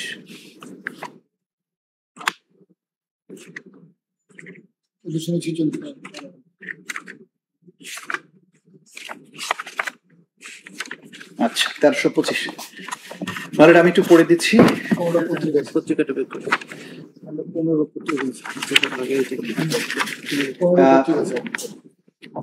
1329 এসে ওই রেলিভেন্ট পত্রিকাটা আছে। 4th খণ্ড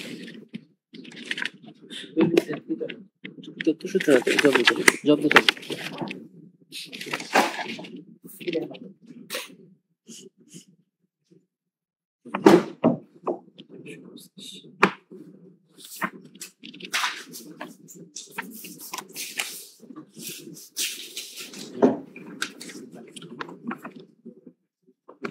হামলার কোনো ভিডিও টিডিও? হ্যাঁ, এরপরে কন্টিনিউয়াসলি যে হামলা পত্রিকাটার পরে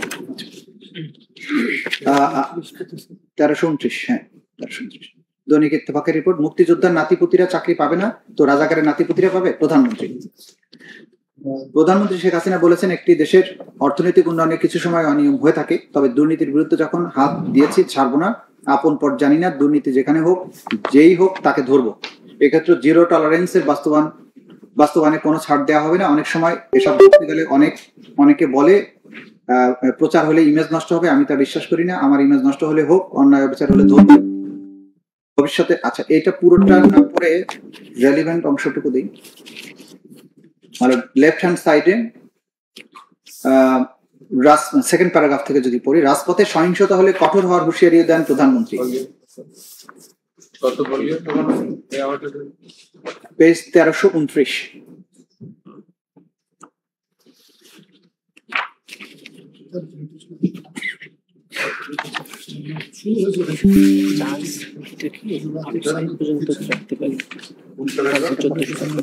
মানে লেফট হ্যান্ড সাইডে 2nd প্যারাগ্রাফ থেকে শুরু করেছি।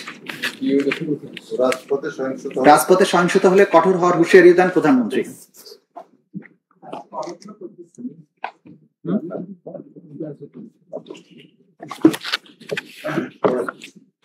আসতে বলো।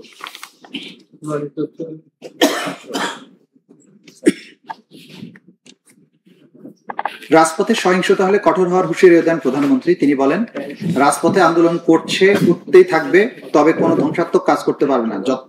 যতক্ষণ তারা শান্তিপূর্ণ করে যাচ্ছে কেউ কিছু বলছে না, কিন্তু এর বাইরে যখন কিছু করবে, পুলিশের গায়ে হাত দেওয়া, পুলিশের গাড়ি ভাঙচুর করা, এগুলো করতে গেলে আইন তার নিজস্ব গতিতে চলবে, এখানে আমার কিছু করার নেই। সরকারি চাকরিতে কোটার পক্ষে নিজের অবস্থানও তুলে ধরেন প্রধানমন্ত্রী। রাষ্ট্র কিভাবে চলবে সেটা তো আমাদের সংবিধানে দেওয়া আছে, সেখানে সংবিধানে আছে অনগ্রসর যারা তাদের রাষ্ট্রের কর্মের সাথে সম্পৃক্ত করতে হবে। তারা কি সংবিধানটা পড়ে দেখেছে কখনো? আর মুক্তিযোদ্ধাদের বিরুদ্ধে কথা বলার অধিকার কে দিয়েছে? শেখ হাসিনা বলেন, কোটা আন্দোলন করার আগে তো তাদের জানা, তাদের রেজাল্ট গুলো দেখা উচিত ছিল যে কোথায় তারা দাঁড়িয়েছে। দ্বিতীয়টি হচ্ছে মুক্তিযুদ্ধ এবং মুক্তিযোদ্ধাদের প্রতি তাদের এত ক্ষোভ কেন? মুক্তিযোদ্ধাদের নাতিপুতিরা পাবে না, তাহলে কি রাজাকারের নাতিপুতিরা চাকরি পাবে? মুক্তিযোদ্ধাদের অপরাধটা কি? তাহলে বিশ্ববিদ্যালয় ছেড়ে দিক। মুক্তিযোদ্ধাদের এক নাতনি কোঠায় বিশ্ববিদ্যালয়ে ভর্তি হয়ে এখন চাকরিতে কোটা বিরোধী আন্দোলন করছে জানিয়ে শেখ হাসিনা বলেন, তুই চলে আয়, তোর পড়াশোনার দরকার কি? মুক্তিযোদ্ধার নাতি হিসাবে কোটায় বিশ্ববিদ্যালয়ে ভর্তি হয়ে এখন বলে কোটা লাগবে না। তোকে তো বিশ্ববিদ্যালয় থেকে বের করে দেওয়া উচিত। তোর পড়ালেখার দরকার নেই, বাড়ি গিয়ে বসে থাক। এই পর্যন্ত আমাদের জন্য রেলিভেন্ট। একটা জায়গায় ডাক্তারের বাচ্চা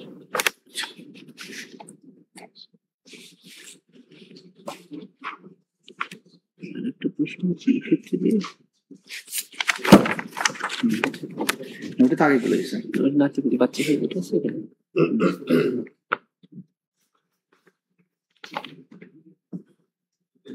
আচ্ছা, তারপরে মানে আরেকটা প্যারা পড়তে হবে, কোটায় নিয়োগ পেলে কি মেধাবী নয়, মানে একটা হেডিং দিয়ে। অন্য এক প্রশ্নে প্রধানমন্ত্রী বলেন, আসলে কোটার প্রার্থীদের প্রিলিমিনারি রিটেন ভাইবা হয়ে আসতে হয়, সেই সময় চূড়ান্ত ফলে মুক্তিযোদ্ধার সন্তান হলে কোটা পাবে, আর সব সময় তো পূরণ হয় না।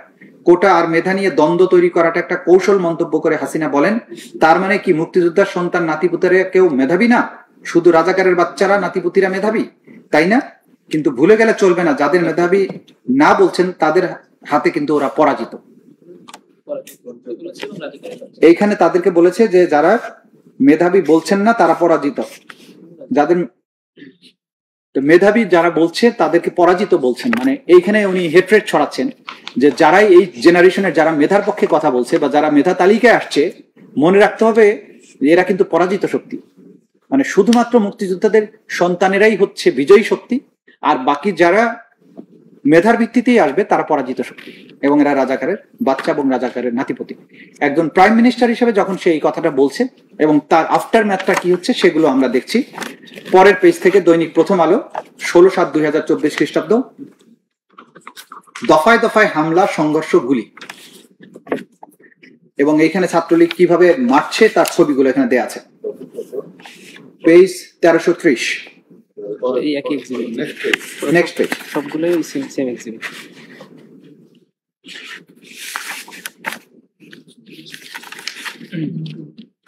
কোটা সংস্কারের দাবিতে আন্দোলনরত শিক্ষার্থীদের সঙ্গে ছাত্রলীগের দফায় দফায় সংঘর্ষ হয়েছে। গতকাল সোমবার বেলা 3টার দিকে ঢাকা বিশ্ববিদ্যালয়ের একটি হল থেকে এই সংঘর্ষের সূত্রপাত হয়। এরপর আন্দোলনরত শিক্ষার্থীদের উপর দফায় দফায় হামলা চালায় ছাত্রলীগ। রাত 9টা পর্যন্ত চলা সংঘর্ষ এবং পাল্টাপাল্টি ধাওয়ায় রণক্ষেত্রে পরিণত হয় বিশ্ববিদ্যালয় ক্যাম্পাস। হামলা ও সংঘর্ষে ঢাকা বিশ্ববিদ্যালয় ছাত্রলীগের নেতাকর্মীদের পাশাপাশি সংগঠনটি ঢাকা মহানগরের বিভিন্ন শাখার নেতাকর্মীরা অংশ নেয়। তাদের হাতে ছিল হকি স্টিক, লাঠি, রড, জিআই পাইপ সহ দেশি অস্ত্র। ক্যাম্পাসের বিভিন্ন স্থানে পিস্তল দিয়ে গুলি ছুড়তে দেখা যায় অন্তত 5 জন অস্ত্রধারীকে। ঢাকা বিশ্ববিদ্যালয়ের পাশাপাশি গতকাল হামলার ঘটনা ঘটে জাহাঙ্গীরনগর বিশ্ববিদ্যালয়, চট্টগ্রাম বিশ্ববিদ্যালয়, রাজশাহী বিশ্ববিদ্যালয় সহ দেশের বিভিন্ন স্থানে। এসব হামলার ঘটনাতেও ছাত্রলীগের নাম এসেছে। গতকাল বেলা 3টার দিকে ঢাকা বিশ্ববিদ্যালয়ের বিজয় 71 হলের সামনে সংঘর্ষ শুরু হওয়ার পর আন্দোলনকারীদের খুঁজে খুঁজে পেটান ছাত্রলীগের নেতাকর্মীরা। পরে হলের বিভিন্ন কক্ষে তল্লাশি চালিয়ে আন্দোলনকারীদের খুঁজতে থাকেন তারা। হামলার মুখে আন্দোলনরত শিক্ষার্থীদের বড় অংশ ক্যাম্পাস ছেড়ে আশেপাশের বিভিন্ন স্থানে অবস্থান নেন। হামলায় 3 শতাধিক শিক্ষার্থী আহত হয়।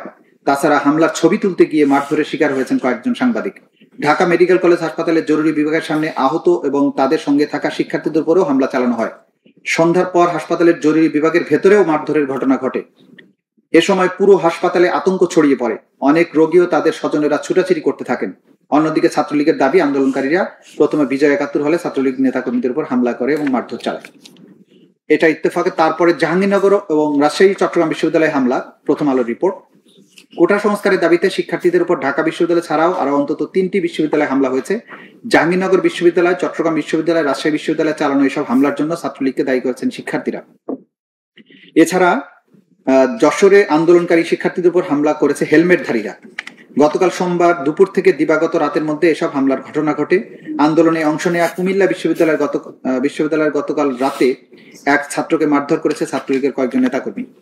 জাহাঙ্গীরনগর বিশ্ববিদ্যালয়ে গতকাল দিবাগত রাত 12টার পর দ্বিতীয় দফায় আন্দোলনকারী শিক্ষার্থীদের উপর হামলা হয়েছে। এই মামলায় বহিরাগত ছাত্রলীগের 1.5 শতাধিক নেতাকর্মী অংশ নেয় বলে শিক্ষার্থীরা অভিযোগ করেন। তারা বলেন, হামলাকারী ব্যক্তিদের অধিকাংশের মাথায় হেলমেট এবং হাতে ধারালো অস্ত্র ছিল। এ সময় 2টি পেট্রোল বোমা ছুটতে দেখা যায়। হামলা থেকে বাঁচতে শিক্ষার্থীরা ফটক খুলে উপাচার্যের বাসভবনে আশ্রয় নেন। রাত 12:15টার দিকে পুলিশ ঘটনাস্থলে আসে।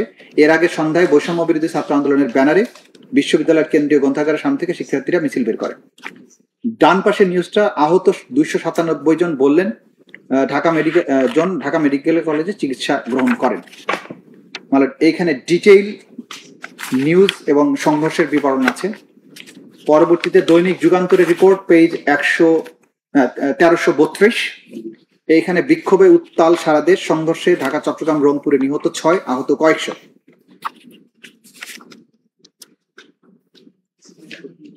করে তারপর ভিডিওগুলো।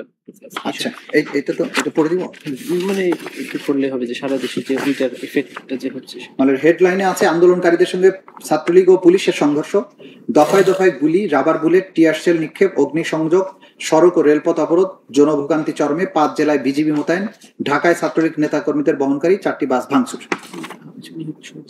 এবং এই দিনে যারা শহীদ হয়েছেন, উপরে ছবি আছে আবু সাইদ, ফয়সাল আহমেদ শান্ত, ওয়াসিম আকরাম, শাহজাহান, সবুজ আলী। এবং এখানে আবু সাইদের শহীদ হওয়ার দৃশ্যগুলো পত্রিকার রিপোর্টে এসেছে। আর এখানে কতগুলো, সবগুলো দেখেন। এটা ডিটেইল নিউজ, মানে সারা দেশের রিপোর্ট আছে এখানে। জেলা পুরো জেলাগুলো বলেছে, জেলাগুলোর হেডলাইন।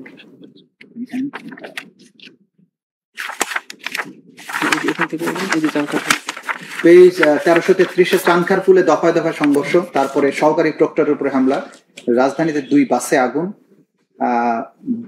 জবির কোটা আন্দোলনে গুলিবিদ্ধ 4 শিক্ষার্থী, তারপর চট্টগ্রামে 2 শিক্ষার্থী, 1 পথচারী নিহত,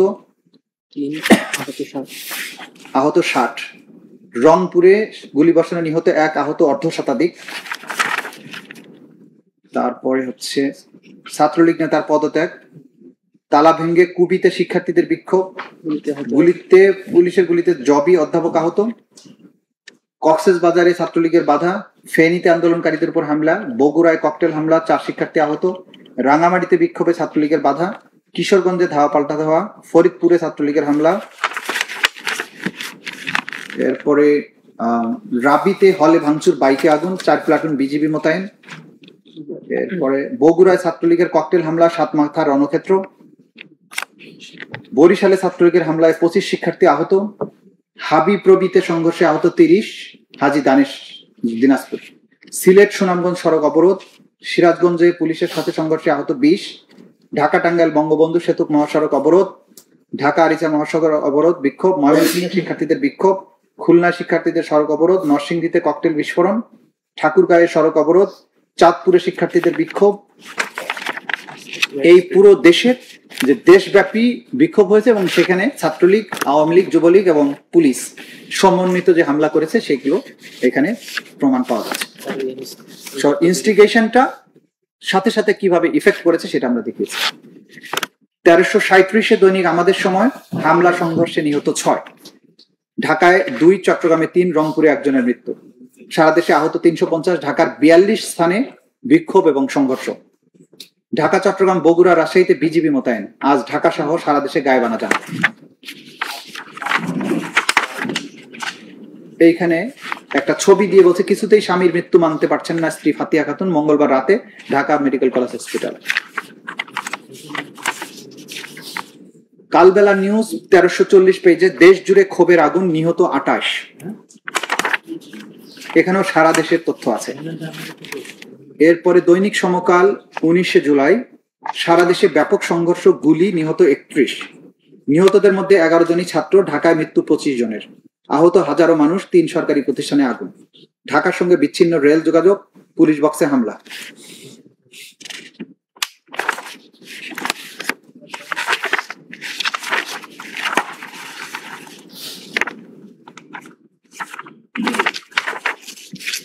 প্রথম আলো 20/7/2024 সংঘর্ষে 3 দিনে নিহত 103। পেজ 1347। সরকারটা 20 তারিখ আচ্ছা, 19 তারিখ পর্যন্ত শেষ হয়ে গেছে। হ্যাঁ, এরপরে আপনি সাক্ষী মৌখিক সাক্ষী এটা দেখাবো। হ্যাঁ, এইটা এবং এই ভিডিও একসাথে দেখাবো, রেডি করে আছে। হামলার হ্যাঁ, হামলাটা এটা দেখায় প্রেস কনফারেন্স আছে। আচ্ছা, মালটা এখন এই উস্কানিমূলক বক্তব্য এবং তার আফটার ম্যাথে যে ভিডিওগুলো আছে এট এ গ্ল্যান্স আমরা একটু দেখানোর পারমিশন চাচ্ছি। আচ্ছা, কোনটা আগে? ইয়াটাতে কোনটা দিবে? প্রেস কনফারেন্স, তারপরে হামলাটা।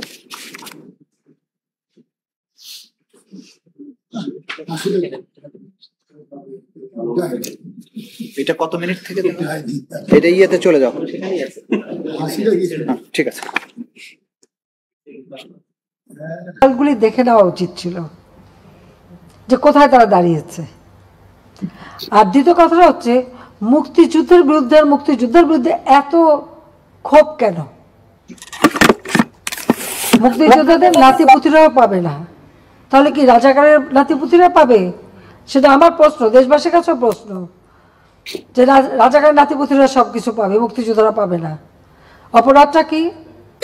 নিজের জীবন বাজি রেখে, নিজের পরিবার সংসার সবকিছু ফেলে দিয়ে যারা মুক্তিযুদ্ধে অংশগ্রহণ করেছিল, দিন রাত খেয়ে না খেয়ে, কাদা মাটি ভেঙে, রোদ বৃষ্টি ঝড় সব মোকাবেলা করে যুদ্ধ করে এই দেশের বিজয় এনে দিয়েছিল। আর বিজয় এনে দিয়েছিল বলেই না আজকে সবাই উচ্চ পদে আসেন, আজকে গলাবারে কথা বলতে পারছে। নয়তো ওই পাকিস্তানিদের বুটের লাথি খেয়ে চলতে হতো। আজকে আমি কথা বলছিলাম যে কোনোদিন বিদেশে যেতে গেলে আগে একটা ভিসা নিতে যেতে হতো করাচিতে, কারণ যখন করাচি রাজধানী, এরপর রাজধানী হলো ইসলামাবাদ, তারপর হলো পিন্ডি।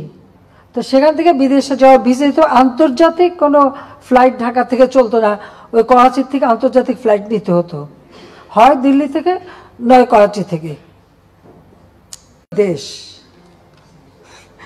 আসলে আমার দেশটা বিচিত্র একটা দেশ, বিচিত্র।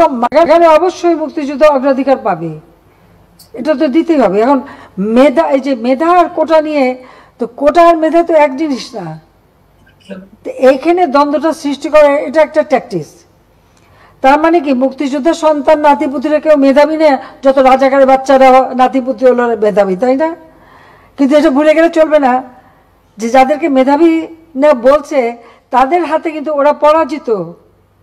যুদ্ধে কিন্তু মুক্তিযোদ্ধারাই জয়ী হয়েছিল, রাজাকাররা জয়ী হয় নাই।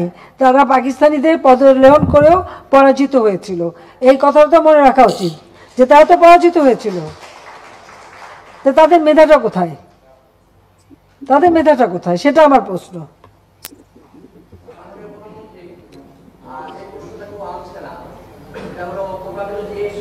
বাংলাদেশে এখন একটা বিষয় নিয়ে খুব আলোচনা হচ্ছে, প্রশ্ন ফাঁস।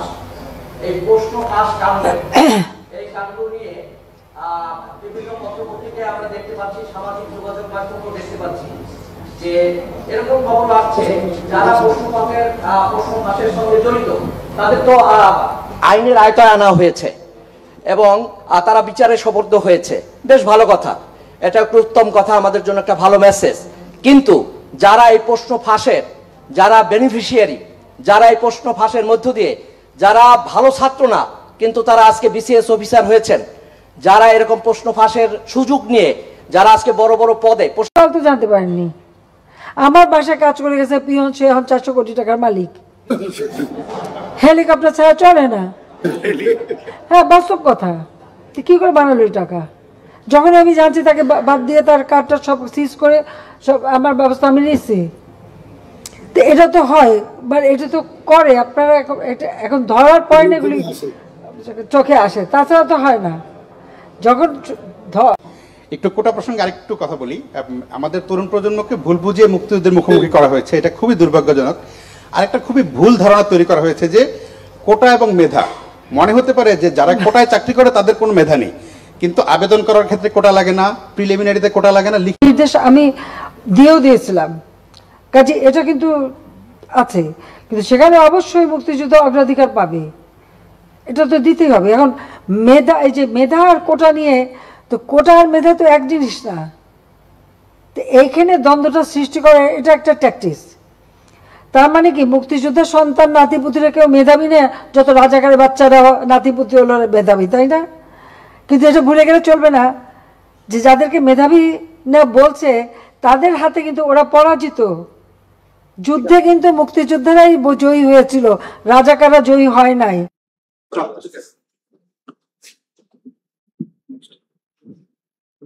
এরপরের ভিডিওগুলো কন্টিনিউ।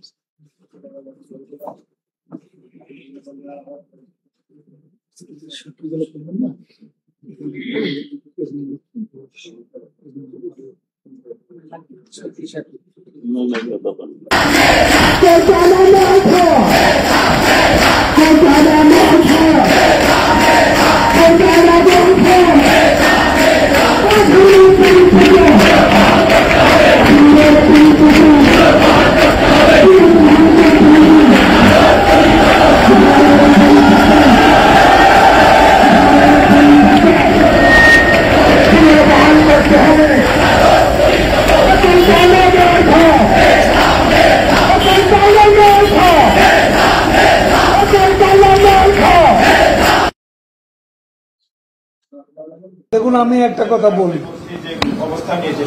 এটা আমি ছাত্র আন্দোলন এবং ছাত্র আন্দোলনের যে বক্তব্য,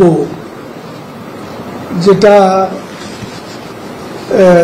কোটা বিরোধী সংস্কার আন্দোলনের কতিপয় নেতা যেসব বক্তব্য রেখেছে, তার জবাব দেওয়ার জন্য ছাত্রলীগ সহ যারা তাদের এই আত্মস্বীকৃত মানে রাজাকার, যারা নিজেদের অদ্বৈতপূর্ণ মানসিকতা প্রকাশ ঘটিয়েছে গত রাতে, তার জবাব তারাই দেবে। ছাত্রদের বিষয় ক্যাম্পাসের মধ্যে সীমিত থাকে।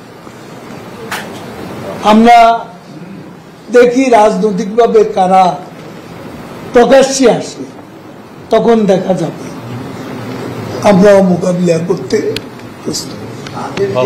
আমি যা বলার তাই বলেছি। তাছাড়া তো বিষয়টি সাবজুডিস, কাজে এখানে আমাদেরকেও অনেক কিছু চিন্তা ভাবনা করে বলতে হবে, যাতে আদালত অবমাননা না, আদালতের অবমাননা কন্টেন্ট হলে আদালতকে সেটা দেখতে হবে। কিন্তু কালকে তো আন্দোলনকারীরা রাষ্ট্র অবমাননার মতো অপরাধ করে ফেলেছে, তারা নিজেদেরকে যেখানে রাজাকারদেরকে আমরা বিচার করছি, রাষ্ট্র বিচার করছি, তারা নিজেদেরকে রাজাকার পরিচয় দিচ্ছে।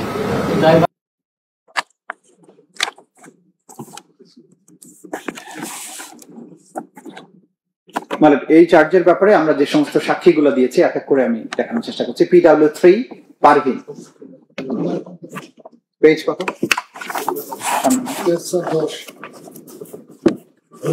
পারভিন তার জবানবন্দিতে যেটা বলেছেন, আমি দুই চোখে দেখতে না পারলেও আমার স্বামীর মোবাইলের মাধ্যমে শুনেছি যে হাসিনা বলেছে মুক্তিযোদ্ধাদের ছেলে পেলেরা চাকরি পাবে না, পাবে কি রাজাকারের ছেলেরা। আমি হাজার হাজার শহীদদের, আহতদের এবং আমার অন্ধত্বের বিচার চাই। আমার 9 বছর এবং 4 বছরের 2টি ছেলে সন্তান রয়েছে। আমার সন্তানদেরকে কে দেখবে? আমি চাই এই অন্যায়ের বিচার হোক। এটার বিচার, সঠিক বিচার যদি না হয়, তাহলে ভবিষ্যতে যে সমস্ত সরকার আসবে তারাও একইভাবে মানুষ হত্যা করতে দ্বিধাবোধ করবে না। ভাববে হত্যার বিচার তো হবে না। দেন PW4 রিনা মুর্মু, 2024 সালের 14 জুলাই সন্ধ্যার দিকে তৎকালীন প্রধানমন্ত্রী শেখ হাসিনা এক সংবাদ সম্মেলনে যখন আন্দোলনকারীদের রাজাকারের নাতিপুতি বলে সম্বোধন করে, তখন এর প্রতিবাদে সারা বাংলাদেশ যেমন ফুঁসে ওঠে, আমরাও রংপুরে একইভাবে তার প্রতিবাদে রাতের বেলায় মেয়েদের হল থেকে বের হয়ে প্রতিবাদ মিছিলে অংশগ্রহণ করি। ওই রাতে ঢাকা বিশ্ববিদ্যালয় সহ সারা দেশে বিভিন্ন স্থানে আন্দোলনকারী শিক্ষার্থীদের উপরে ছাত্রলীগ আক্রমণ করে। রীনা মুর্মু রংপুরের ছাত্র আন্দোলনের একজন গুরুত্বপূর্ণ নেত্রী এবং তিনি এই স্টেটমেন্ট দিয়েছেন।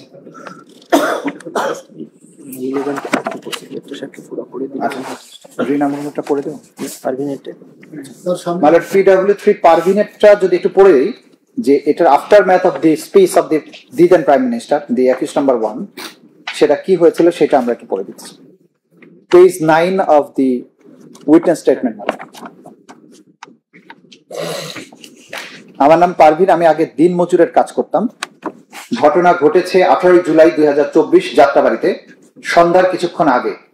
আমি প্রতিদিনের মতো যাত্রাবাড়ি থেকে লেগুনা যুগের জুরাইন এলাকায় আমার কাজের জায়গায় যাই। সেখানে বিকাল 5টা পর্যন্ত কাজ করি। কাজ শেষে জুরাইনস্থ লেগুনা স্ট্যান্ডে আসি। কোনো গাড়ি না পেয়ে হেঁটে বাসার উদ্দেশ্যে রওনা হই। যাত্রাবাড়ি পর্যন্ত আসার পরে দেখতে পাই রাস্তার উপরে অনেক মানুষ আহত হয়ে পড়ে আছে।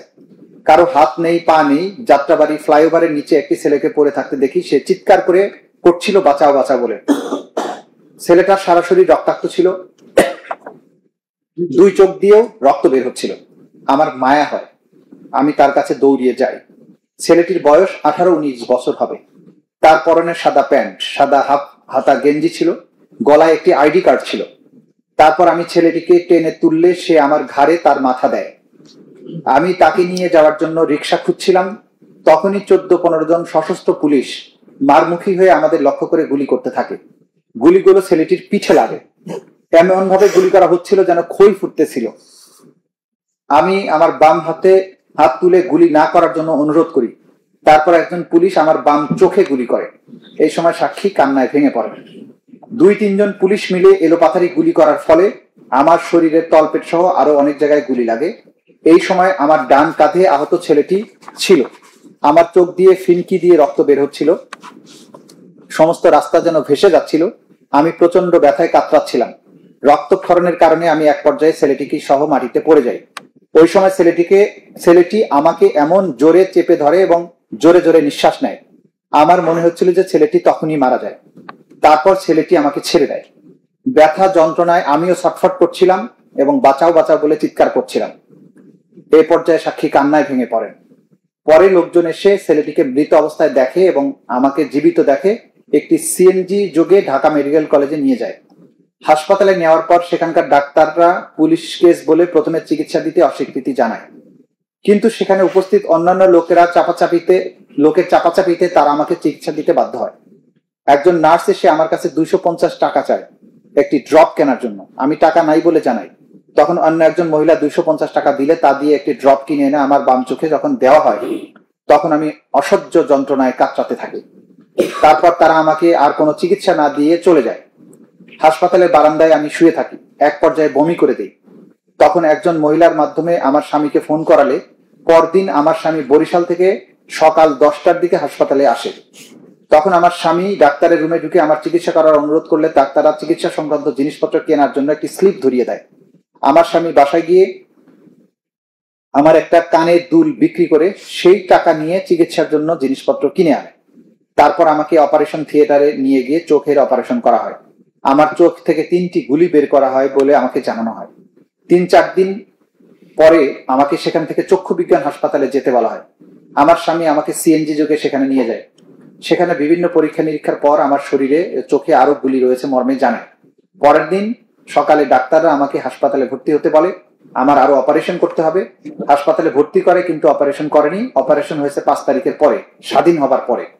চোখ থেকে একটি বড় গুলি বের করা হয়। তলপেটের গুলিগুলো বের করা সম্ভব হয়নি। বর্তমানে আমি 8 মাসের অন্তঃসত্ত্বা। তারপর আমি ন্যায় বিচার পাবার জন্য আদালতে সাক্ষী দিতে এসেছি। চিকিৎসার অবহেলার কারণে আমার বাম চোখ সম্পূর্ণ নষ্ট হয়ে গেছে। ডান চোখে খুব কম দেখি। আমার এই অন্ধত্বের জন্য এবং পঙ্গুত্বের জন্য একমাত্র দায়ী শেখ হাসিনা। শেখ হাসিনা ছিল পুলিশের বাপ মা। তার নির্দেশেই পুলিশ গুলি করেছে। তার নির্দেশ ব্যতীত পুলিশ এভাবে গুলি করতে পারে না। হাজার হাজার মানুষকে আহত এবং নিহত করেছে। আমি 2 চোখে দেখতে না পারলেও আমার স্বামীর মোবাইলের মাধ্যমে শুনেছি যে শেখ হাসিনা বলেছে মুক্তিযোদ্ধার ছেলেরা চাকরি পাবে না তো রাজাকারের ছেলেরা পাবে। আমি হাজার হাজার শহীদদের, আহতদের এবং আমার অন্ধত্বের বিচার চাই। আমার 9 বছর এবং 4 বছরের 2টি ছেলে সন্তান আছে। আমার সন্তানদেরকে কে দেখবে? আমি চাই এই অন্যায়ের বিচার হোক। এটা সঠিক বিচার যদি না হয় তাহলে ভবিষ্যতে যে সমস্ত সরকার আসবে তারা একইভাবে মানুষ হত্যা করতে দ্বিধাবোধ করবে না, ভাববে হত্যার হয়তো বিচার হয় না। মানে এই যে এভিডেন্সটা দিয়েছেন এবং সেটা তাকে ডিসক্রেডিটেড করার কোনো প্রমাণ এখানে নেই। তারা চেষ্টা করেছেন, আসামির পক্ষের আইনজীবী স্টেট ডিফেন্স লয়ার, তার কোনো ডিসক্রিপেন্সি বের করা সম্ভব হয়। PW4 রিনা মুর্মুরটা আমি পড়ে দিব, পেজ 12 আছে। 2024 সালের জুলাই মাসের 1 তারিখ থেকে কোটা সংস্কারের যৌক্তিক দাবিতে দেশব্যাপী আন্দোলন শুরু হয়। তার অংশ হিসাবে রংপুরে আন্দোলন শুরু হয়। 1 জুলাই থেকে 14 জুলাই পর্যন্ত শান্তিপূর্ণভাবে আন্দোলন চলছিল। 14 জুলাই তারিখে জেলা প্রশাসক বরাবরের স্মারকলিপি প্রদানের কর্মসূচি ছিল। আমরা বিশ্ববিদ্যালয়ের 1 নম্বর গেট থেকে মিছিল নিয়ে রংপুর শহরের মডার্ন মোড়ে যাই। ওখানে আমরা শিক্ষার্থীদের মাঝে স্মারকলিপি পড়ে শোনাই। তারপর আমরা ওখান থেকে মিছিল নিয়ে জেলা প্রশাসক কার্যালয়ে যাওয়ার সময় পুলিশি বাধার সম্মুখীন হই। জেলা প্রশাসকের হাতে স্মারকলিপি দেই। আমাদের কোনো কমিটি ছিল না, আমি আন্দোলনের প্রথম সারিতে ছিলাম। সেদিনের মতো আমরা কর্মসূচি শেষ করি। 2024 সালের 14 জুলাই সন্ধ্যার দিকে তৎকালীন প্রধানমন্ত্রী শেখ হাসিনা এক সংবাদ সম্মেলনে যখন আন্দোলনকারীদেরকে রাজাকারের নাতিপুতি বলে সম্বোধন করেন, তখন এর প্রতিবাদে সারা বাংলাদেশ যেমন ফুঁসে ওঠে, আমরাও রংপুরে একইভাবে প্রতিবাদ করতে রাতের বেলায় মেয়েদের হল থেকে বের হয়ে প্রতিবাদ মিছিল বের করি। ওই রাতে ঢাকা বিশ্ববিদ্যালয় সহ সারা দেশের বিভিন্ন স্থানে আন্দোলনকারীদের শিক্ষার্থীদের উপরে ছাত্রলীগ আক্রমণ করে। তার প্রতিবাদে 2024 সালের 15 জুলাই বিকাল 4টার দিকে বেগম রোকেয়া বিশ্ববিদ্যালয়ের 1 নং গেটে প্রতিবাদ সমাবেশ ছিল। আমি যথাসময়ে 1 নং গেটে হাজির হই। সেখানে গিয়ে দেখি ছাত্রলীগ আমাদের পাল্টা কর্মসূচি একই স্থানে রেখেছে। সেখানে বেগম রোকেয়া বিশ্ববিদ্যালয় ছাত্রলীগের সভাপতি পোমেল বড়ুয়া, শামীম বাবুলদের নেতৃত্বে ক্যাম্পাসের বাইরে ছাত্রলীগ নেতাকর্মী সহ অবস্থান করছিল। তাদের হাতে ছাত্রদের দমন করার জন্য রামদা, লাঠি, রড সহ দেশীয় অস্ত্র ছিল। তাদের কারণে আমরা একত্রিত হতে পারিনি। সর্দার পাড়া থেকে আমাদের একটি মিছিল আসার সময় তারা হামলা করে, ফলে আমাদের সমাবেশ হয়নি, কয়েকজন আহত হয়। পরের দিন 16 জুলাই আমরা আন্দোলনের জন্য 2টি স্থান নির্ধারণ করি, যার একটি ছিল বিশ্ববিদ্যালয়ের 1 নম্বর গেট, আরেকটি ছিল লালবাগ। 16 জুলাই সকাল 10টার দিকে জেলা স্কুলের সামনে রংপুর শহরের বিভিন্ন শিক্ষা প্রতিষ্ঠানের ছাত্রছাত্রীরা একত্রিত হয়ে মিছিল নিয়ে প্রেস ক্লাবের সামনে আসলে আমি সেখানে যোগ দিই। আমরা মিছিল নিয়ে 4তলা মোড়ে যাই। যাবার পথে পুলিশি বাধার সম্মুখীন হই। সেখানে বেগম রোকেয়া বিশ্ববিদ্যালয়ের শিক্ষার্থী ও কারমাইকেল কলেজের শিক্ষার্থীরা আমাদের সাথে যোগ দেয়। আমরা সকলে একসাথে বিশ্ববিদ্যালয়ের 1 নং গেটে, বর্তমানে শহীদ আবু সাইদ গেটে একত্রিত হই। সেখানে আগে থেকে গেটে পুলিশ, ছাত্রলীগ এবং বিশ্ববিদ্যালয়ের প্রশাসনের লোকজন অবস্থান করছিল। আমরা বিশ্ববিদ্যালয়ে প্রবেশ করে মিছিল করে সিদ্ধান্ত নিয়ে প্রবেশ করতে গেলে পুলিশের সাথে বাকবিতণ্ড হয়। হঠাৎ করে পুলিশ আন্দোলনরত শিক্ষার্থীদের উপরে লাঠিচার্জ করে, টিয়ার সেল নিক্ষেপ করে। মিছিলে আরমান, ইমরান, আবু সাইদ, সাবিনা, ইয়াসমিন, রাইসুল সহ আনুমানিক 5-6 হাজার শিক্ষার্থী ছিল। আমরা ছত্রভঙ্গ হয়ে যাই। আমি বিশ্ববিদ্যালয়ের 1 নং গেটের বিপরীতে একটি চায়ের দোকানে দাঁড়িয়ে যাই। সে সময় আবু সাইদকে পুলিশ এবং ছাত্রলীগ লাঠি দিয়ে মারধর করে। আবু সাইদ রাস্তার ডিভাইডারের একটু সামনে এসে দাঁড়ায়, তার 2 হাত প্রসারিত অবস্থায় ছিল। বিশ্ববিদ্যালয়ের 1 নং গেটে অবস্থানরত 2 জন পুলিশ আবু সাইদকে লক্ষ্য করে গুলি করে। আবু সাইদ পড়ে যায়। আমাদের সহযোদ্ধা আয়ান আবু সাইদকে উঠায়। পরে আরো কয়েকজন এসে তাকে পার্কের মোড়ের দিকে নিয়ে যায়। যে 2 জন পুলিশ গুলি করেছিল তাদের নাম আমি পরে জানতে পারি। একজন পুলিশের নাম ছিল আমির আলী, আরেকজনের নাম সুজন চন্দ্র। আমরা নিরাপদ স্থানে চলে যাই। আমি যেখানে দাঁড়িয়েছিলাম সেখান থেকে আবু সাইদকে গুলি করার ঘটনা দেখেছি। এরপর আনুমানিক 3:30টার দিকে জানতে পারি আবু সাইদ মারা গেছে। আমি এই হত্যাকাণ্ডের জন্য সাবেক প্রধানমন্ত্রী শেখ হাসিনা, বিশ্ববিদ্যালয় প্রশাসন যারা সরাসরি গুলি করেছিল, রংপুরের মেট্রোপলিটন পুলিশের দায়িত্বে যারা ছিল, ছাত্রলীগ, এরা দায়ী। আমি তাদের বিচার চাই। একেও কোনো জেরা করে কোনো ডিসক্রিপেন্সি বের করতে সক্ষম হয়নি। পরবর্তীতে হচ্ছে PW8 9 শিকদার, পেজ 23।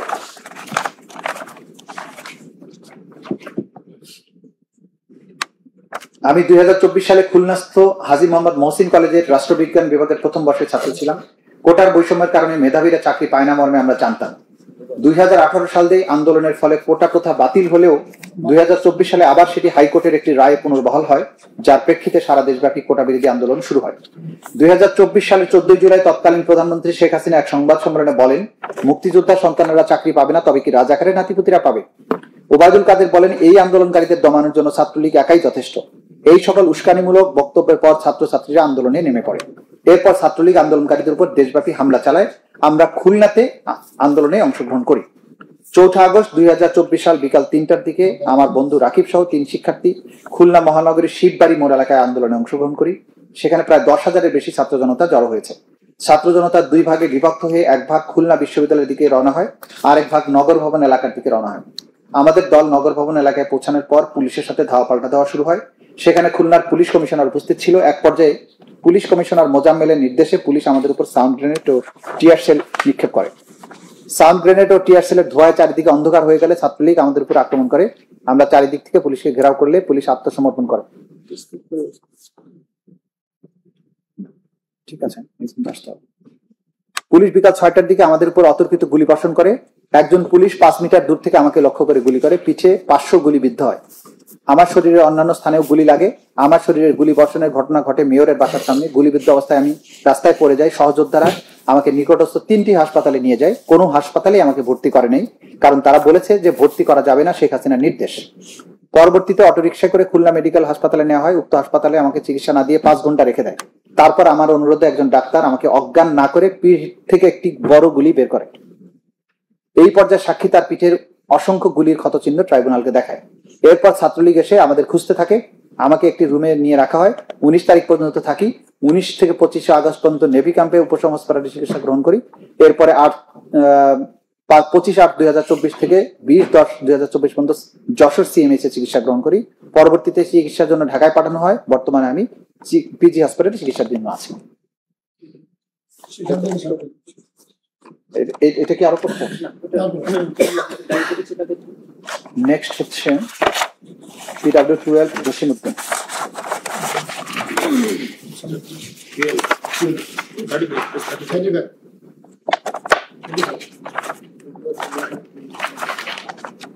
এটা রাজশাহী সাক্ষী। রাজশাহী শহরে 15 জুলাই 2024 তারিখে বৈষম্য বিরোধী আন্দোলনে অংশগ্রহণ করি। পেজ 35।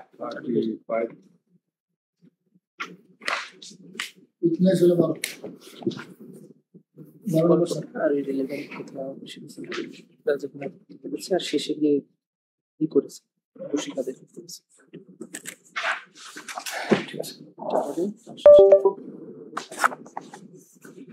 জসিমউদ্দিন বলছে, আমি রাজশাহী শহরে 15 জুলাই 2024 থেকে বৈষম্য বিরোধী আন্দোলনে অংশগ্রহণ করি। 14 জুলাই 2024 তারিখে সাবেক প্রধানমন্ত্রী শেখ হাসিনা আন্দোলনকারীদের ছাত্রদের উদ্দেশ্য করে রাজাকারের বাচ্চা, রাজাকারের নাতিপুতি বললে সম্বোধন করলে আন্দোলন তীব্রতর হয়। পরের দিন সাবেক সেতুমন্ত্রী ওবায়দুল কাদের 14 দলের একটি সমাবেশে বলে, আত্মস্বীকৃত রাজাকারদের দমন করার জন্য ছাত্রলীগই যথেষ্ট। এর প্রেক্ষিতে ছাত্রলীগ যুবলীগ সশস্ত্র অবস্থায় রাজশাহী বিশ্ববিদ্যালয় বুয়েট ক্যাম্পাস সহ বিভিন্ন স্থানে আন্দোলনকারীদের উপর হামলা করে। এই হামলার পুরো বর্ণনা আছে এখানে পড়ে দিতে হবে। 5 আগস্ট 2024 তারিখ সকাল 10টায় রাজশাহী বিশ্ববিদ্যালয় মেইন গেট তালাইমারি চত্বরে পূর্ব ঘোষণা অনুযায়ী আন্দোলনকারীরা একত্রিত হয়। এখানে উনি আর লাস্টে এসে উনি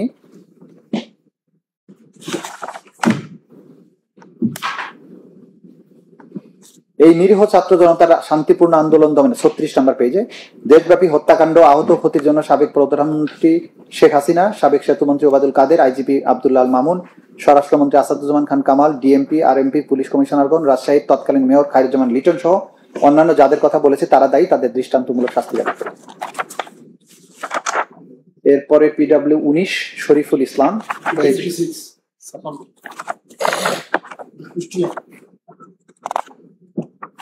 56 শরীফুল ইসলাম কুষ্টিয়াতে সে আন্দোলনে অংশগ্রহণ করে। আমি বৈষম্য বিরোধী ছাত্র আন্দোলনের সাথে নিজ এলাকায় কুষ্টিয়ায় অংশগ্রহণ করি। 2018 সালে কোটা পদ্ধতি বাতিল করা হয়। 2024 সালে এটি পুনর্বহাল করা হয়। তখন এর প্রতিবাদে ছাত্ররা শান্তিপূর্ণ আন্দোলন শুরু করে। 14 জুলাই 2024 তারিখ পর্যন্ত শান্তিপূর্ণ ছিল। 14 জুলাই সংবাদ সম্মেলনে সাবেক প্রধানমন্ত্রী শেখ হাসিনা আন্দোলনকারীদের রাজাকারের বাচ্চা এবং রাজাকারের নাতিপুতি বলে অভিহিত করে। পরবর্তীতে সেতুমন্ত্রী ওবায়দুল কাদের আন্দোলনকারীদের দমন করতে ছাত্রলীগই যথেষ্ট বলে মন্তব্য করে।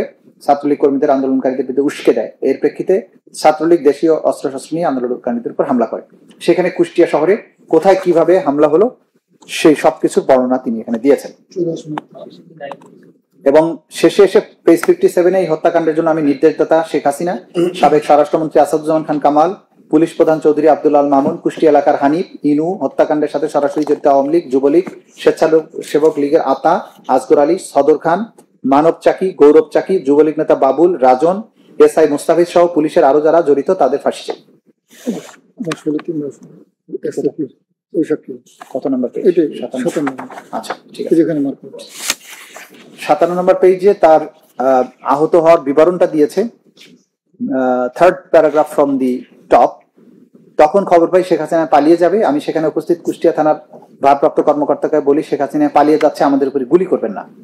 ওসি সাহেব তার হাতে থাকা হ্যান্ড মাইক আমার হাতে দিয়ে ছাত্র জনতাকে শান্ত করতে বলেন। ওই সময় এসআই মোস্তাফিজ সহ হেলমেটধারী আরো কয়েকজন আমাকে শটগান দিয়ে গুলি করতে থাকে। আমি গুলিবিদ্ধ হয়ে রাস্তার উপর পড়ে যাই। আমাকে তোফাজ্জল হেলথ সেন্টারে নেওয়া হয়। আমার শরীরে 3 বার অস্ত্রোপচার করে 62টি পিলেট বের করা হয়েছে। আমাকে ডাক্তাররা বলেছেন আমার শরীরে আরো 500টির অধিক পিলেট রয়েছে, যা বের করা সম্ভব নয়। আমার বাম হাতের এক্সরে ফিল্ম নিয়ে এসেছি, ট্রাইব্যুনালে দাখিল করলাম। এই সে এক্সরে ফিল্ম। প্রদর্শিত এক্সরে ফিল্মে সাক্ষীর বাম হাতের কবজি থেকে আঙ্গুলের ভিতর অসংখ্য পেলেটের চিহ্ন পাওয়া যায়।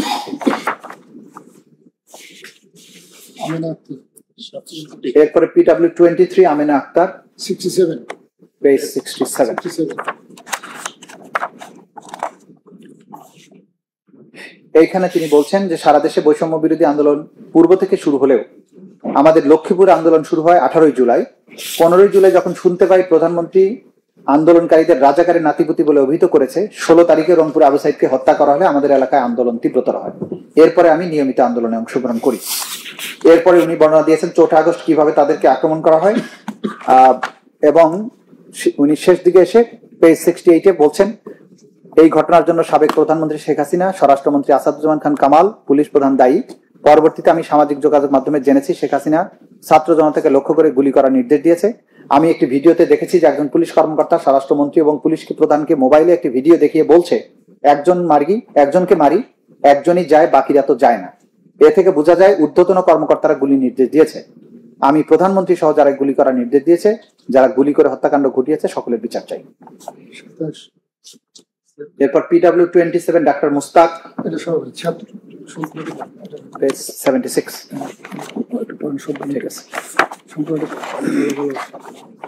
ডাক্তার মুস্তাক বর্তমানে আমি পেশায় চিকিৎসক। 2024 সালের ডিসেম্বর মাস থেকে ঢাকা মেডিকেল কলেজ হাসপাতালের ক্যাজুয়ালিটি বিভাগের আবাসিক সার্জন হিসেবে কর্মরত আছে। এর পূর্বে 2016 সাল থেকে আমি এই হাসপাতালের একই বিভাগে মেডিকেল অফিসার হিসেবে কর্মরত ছিলাম। 14 জুলাই 2024 তারিখে সাবেক প্রধানমন্ত্রী শেখ হাসিনার একটি সংবাদ সম্মেলনে বৈষম্য বিরোধী ছাত্র আন্দোলনের সদস্যদের উদ্দেশ্যে বলেন, মুক্তিযোদ্ধার নাতিপুতিরা চাকরি পাবে না তো কি রাজাকারের বাচ্চা নাতিপুতিরা পাবে? পরবর্তীতে 16 জুলাই রংপুরে পুলিশের গুলিতে আবু সাইদ নিহত হলে আন্দোলন বেগবান হয়। 19, 20, 21 জুলাই এবং 4, 5 আগস্ট 2024 বেশি সংখ্যক গুলিতে আহত রোগীর চিকিৎসা প্রদান করি। ক্যাজুয়ালিটি বিভাগের চাকরি করার সুবাদে আমি আগে গুলিবিদ্ধ রোগীর চিকিৎসা প্রদান করেছি। বেশিরভাগ গুলিবিদ্ধ আহত রোগীর গুলির ডাইরেকশন ছিল উপর থেকে নিচের দিকে। সাধারণত গুলির ডিরেকশন থাকে নিচ থেকে উপরের দিকে অথবা সমান্তরাল ভাবে। রোগীরা জানায় যে তাদেরকে কোনো একটি উঁচু জায়গা অথবা হেলিকপ্টার থেকে গুলি করা হয়েছে। কোনো রোগীর ক্ষেত্রে মাথায় গুলি লেগে তা পিঠ দিয়ে বের হয়ে যায়। আমি এমন একটি ঘটনার সাক্ষী যেখানে বাবা ও ছেলে দুজনেই গুলিবিদ্ধ হয়ে হাসপাতালে আসে। বাবা হাসপাতালে মারা যায়, ছেলে আক্ষেপ করে বলে বাবাকে বাঁচাতে পারলাম না। গুলিতে আহত ব্যক্তিদের বেশিরভাগের বয়স 20 থেকে 30-এর মধ্যে ছিল। আন্দোলন চলাকালে শহীদুল্লাহ হল সংলগ্ন গেট দিয়ে রোগীবাহী অ্যাম্বুলেন্স আসলে ছাত্রলীগের ছেলেরা অ্যাম্বুলেন্স থামিয়ে রোগীর পরিচয় জানতে চাইতো এবং ছাত্র পরিচয় পেলে হাসপাতালে প্রবেশে বাধা দিত। চিকিৎসা প্রদানকালে ছাত্রলীগের সশস্ত্র কর্মীরা হাসপাতালের ভেতর ঢুকে খোঁজ খবর নিচ্ছিল যে আহতরা কারা।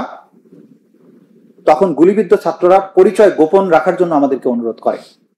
হাসপাতালে সরকার সমর্থিত সাচিপের কতিপয় ডাক্তার আমাদেরকে গুলিবিদ্ধ রোগীদের চিকিৎসা প্রদানের ক্ষেত্রে অতি উৎসাহী হতে বারণ করে এবং বলে এরা সন্ত্রাসী, এদের চিকিৎসা দেয়া যাবে না।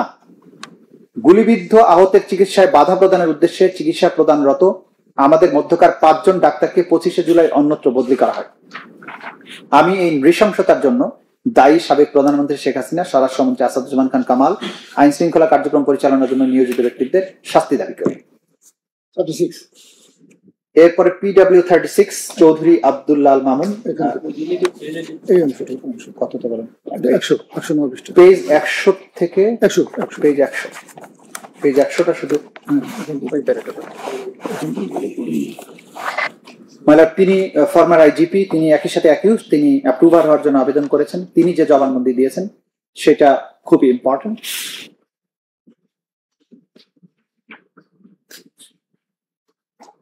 স্বরাষ্ট্রমন্ত্রী আসাদুজ্জামান খান কামাল, আইনমন্ত্রী আনিসুল হক, ঢাকা দক্ষিণ সিটি কর্পোরেশনের মেয়র ফজলেনুর তাপস। আমি 100 পেজ থেকে পড়ছি।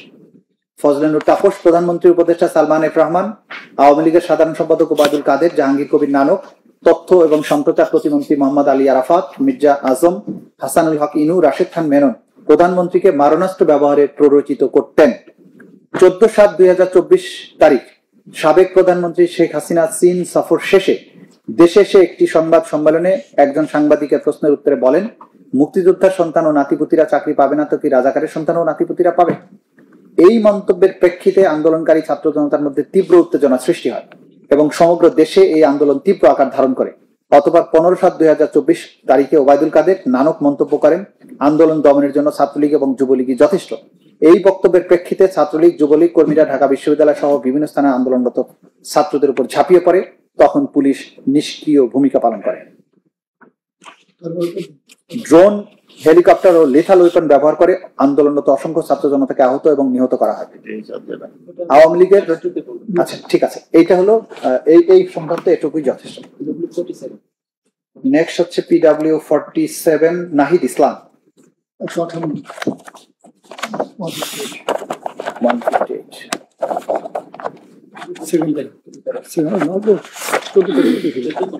পেজ 158। 14 জুলাই 2024 খ্রিস্টাব্দে বৈষম্য বিরোধী ছাত্র আন্দোলনের পক্ষ থেকে মহামান্য রাষ্ট্রপতি বরাবর একটি স্মারকলিপি প্রদান করি। 14 জুলাই রাতে শেখ হাসিনা একটি সংবাদ সম্মেলনে আন্দোলনকারী ছাত্রদেরকে রাজাকারের বাচ্চা, রাজাকারী নাতিপুতি বলে অভিহিত করে কোটা প্রথার পক্ষে অবস্থান নেয়। মূলত এই বক্তব্যের মাধ্যমে আন্দোলনকারীদের উপর আক্রমণের একটি বৈধতা প্রদান করা হয়। কারণ আমরা সবসময় দেখেছি, সরকারের বিরুদ্ধে কোনো ন্যায্য আন্দোলন করা হলে তাদেরকে রাজাকার আখ্যা দিয়ে আন্দোলনের ন্যায্যতা নস্যাৎ করা হতো। ছাত্রদেরকে রাজাকারের বাচ্চা এবং রাজাকারের নাতিপুতি আখ্যায়িত করায় সমগ্র দেশের ছাত্রছাত্রীরা অপমানিত বোধ করে। সেই রাতেই ঢাকা বিশ্ববিদ্যালয় সহ দেশের অন্যান্য শিক্ষা প্রতিষ্ঠানের ছাত্রছাত্রীরা প্রতিবাদ মুখর হয়ে রাস্তায় নেমে আসে। শিক্ষার্থীদের দাবি ছিল উক্তরূপ বক্তব্য প্রত্যাহার পূর্বক আন্দোলনরত ছাত্রছাত্রীদের নিকট শেখ হাসিনাকে ক্ষমা চাইতে হবে। 15 জুলাই আমরা কর্মসূচি বিক্ষোভের ডাক দিই। একই দিন ছাত্রলীগ পাল্টা কর্মসূচির ডাক দেয়। সেদিন আওয়ামী লীগের সাধারণ সম্পাদক ও সেতুমন্ত্রী ওবায়দুল কাদের ঘোষণা দেন, আন্দোলন দমনের জন্য ছাত্রলীগই যথেষ্ট। তার এই ঘোষণায় উজ্জীবিত হয়ে ছাত্রলীগ ঢাকা বিশ্ববিদ্যালয়ে আন্দোলনরত শিক্ষার্থীদের উপর আক্রমণ করে ব্যাপক নির্যাতন চালায়। নারী শিক্ষার্থীদের উপর ব্যাপক হামলা চালানো হয়, কারণ তারা আন্দোলনের সম্মুখ সারিতে ছিলেন। আন্দোলনকারীদের মধ্যে কেন্দ্রীয় ছাত্রলীগের সভাপতি হামলাকারীদের মধ্যে কেন্দ্রীয় ছাত্রলীগের সভাপতি সাদ্দাম, সাধারণ সম্পাদক ইনান, ঢাকা বিশ্ববিদ্যালয় ছাত্রলীগের সভাপতি স্বয়ন, ঢাকা সাধারণ সম্পাদক সৈকত এই হামলার নেতৃত্ব দান করেন। তারা বাহির থেকে সন্ত্রাসীদেরকেও এনে জড়ো করেছিল। এই হামলায় বিপুল সংখ্যক ছাত্রছাত্রী আহত হয়ে ঢাকা মেডিকেল কলেজ হাসপাতালে ভর্তি হয়। হাসপাতালে চিকিৎসাধীন ছাত্রছাত্রীদের উপরে তারা নির্যাতন চালায় এবং চিকিৎসা প্রদানে বাধা প্রদান করে।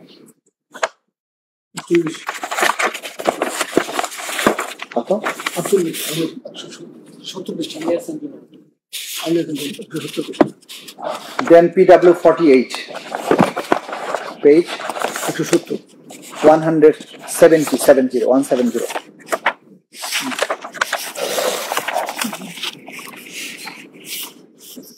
Well, I am reading from paragraph number 4 from the top. Page 170, paragraph number 4 from the top. 14 July মহামান্য রাষ্ট্রপতি বরাবর প্রজ্ঞাপন পুনর্বহালের দাবিতে স্মারকলিপি প্রদান করা হয়। ওই দিনে শেখ হাসিনা একটি সংবাদ সম্মেলনে আন্দোলনকারী শিক্ষার্থীদের ব্যঙ্গ করে বলেন, চাকুরি মুক্তিযোদ্ধার সন্তানেরা পাবে না তো কি রাজাকারের বাচ্চা ও রাজাকারের নাতিপুতিরা পাবে? এর প্রতিবাদে ঢাকা বিশ্ববিদ্যালয়ের ছাত্রছাত্রীরা ক্যাম্পাসে তুমি কে আমি কে রাজাকার রাজাকার, কে বলেছে স্বৈরাচার স্বৈরাচার স্লোগান দিয়ে সারা রাত প্রতিবাদ করতে থাকে। 15 জুলাই আওয়ামী লীগের সাধারণ সম্পাদক ওবায়দুল কাদের বলেন যে আন্দোলনরত শিক্ষার্থীদের দমনে ছাত্রলীগই যথেষ্ট। ওই দিন ঢাকা বিশ্ববিদ্যালয় ছাত্রলীগের সভাপতি মাজহারুল ইসলাম স্বয়ন বলেন, ছাত্রলীগ ফু দিলে আন্দোলনকারীরা 5 মিনিটেই উড়ে যাবে। এই কথা কি বললো? ছাত্রলীগের সভাপতি স্বয়ন, মাজহারুল ইসলাম স্বয়ন, ঢাকা বিশ্ববিদ্যালয়ের সভাপতি। ওই দিন ছাত্রলীগের কেন্দ্রীয় সভাপতি সাদ্দাম বলেন যে আন্দোলন যাবে, আন্দোলন আসবে, কিন্তু ছাত্রলীগ থাকবে এবং সবকিছু মনে রাখা হবে। এর প্রেক্ষিতে ঢাকা বিশ্ববিদ্যালয়ে আন্দোলনরত ছাত্রছাত্রীদের উপর ছাত্রলীগ নির্মমভাবে সশস্ত্র হামলা চালায়। আহত ছাত্রছাত্রীদের হাসপাতালে যেতে বাধা প্রদান করা এবং হাসপাতালে চিকিৎসাধীন আহত ছাত্রছাত্রীদের চিকিৎসার বাধা প্রদান করা হয়। এমনকি হাসপাতালে চিকিৎসারত আহত ছাত্রছাত্রীদের উপর বিশ্ববিদ্যালয় শাখা ছাত্রলীগের সাধারণ সম্পাদক সৈকতের নেতৃত্বে হামলা চালানো হয়। এইটুকু এই চার্জ রিলেটেড। সাক্ষীরা দায়ী করে একই ধরনের দায়িত্বের চেষ্টা। এরপরে ওই কাজের অন্য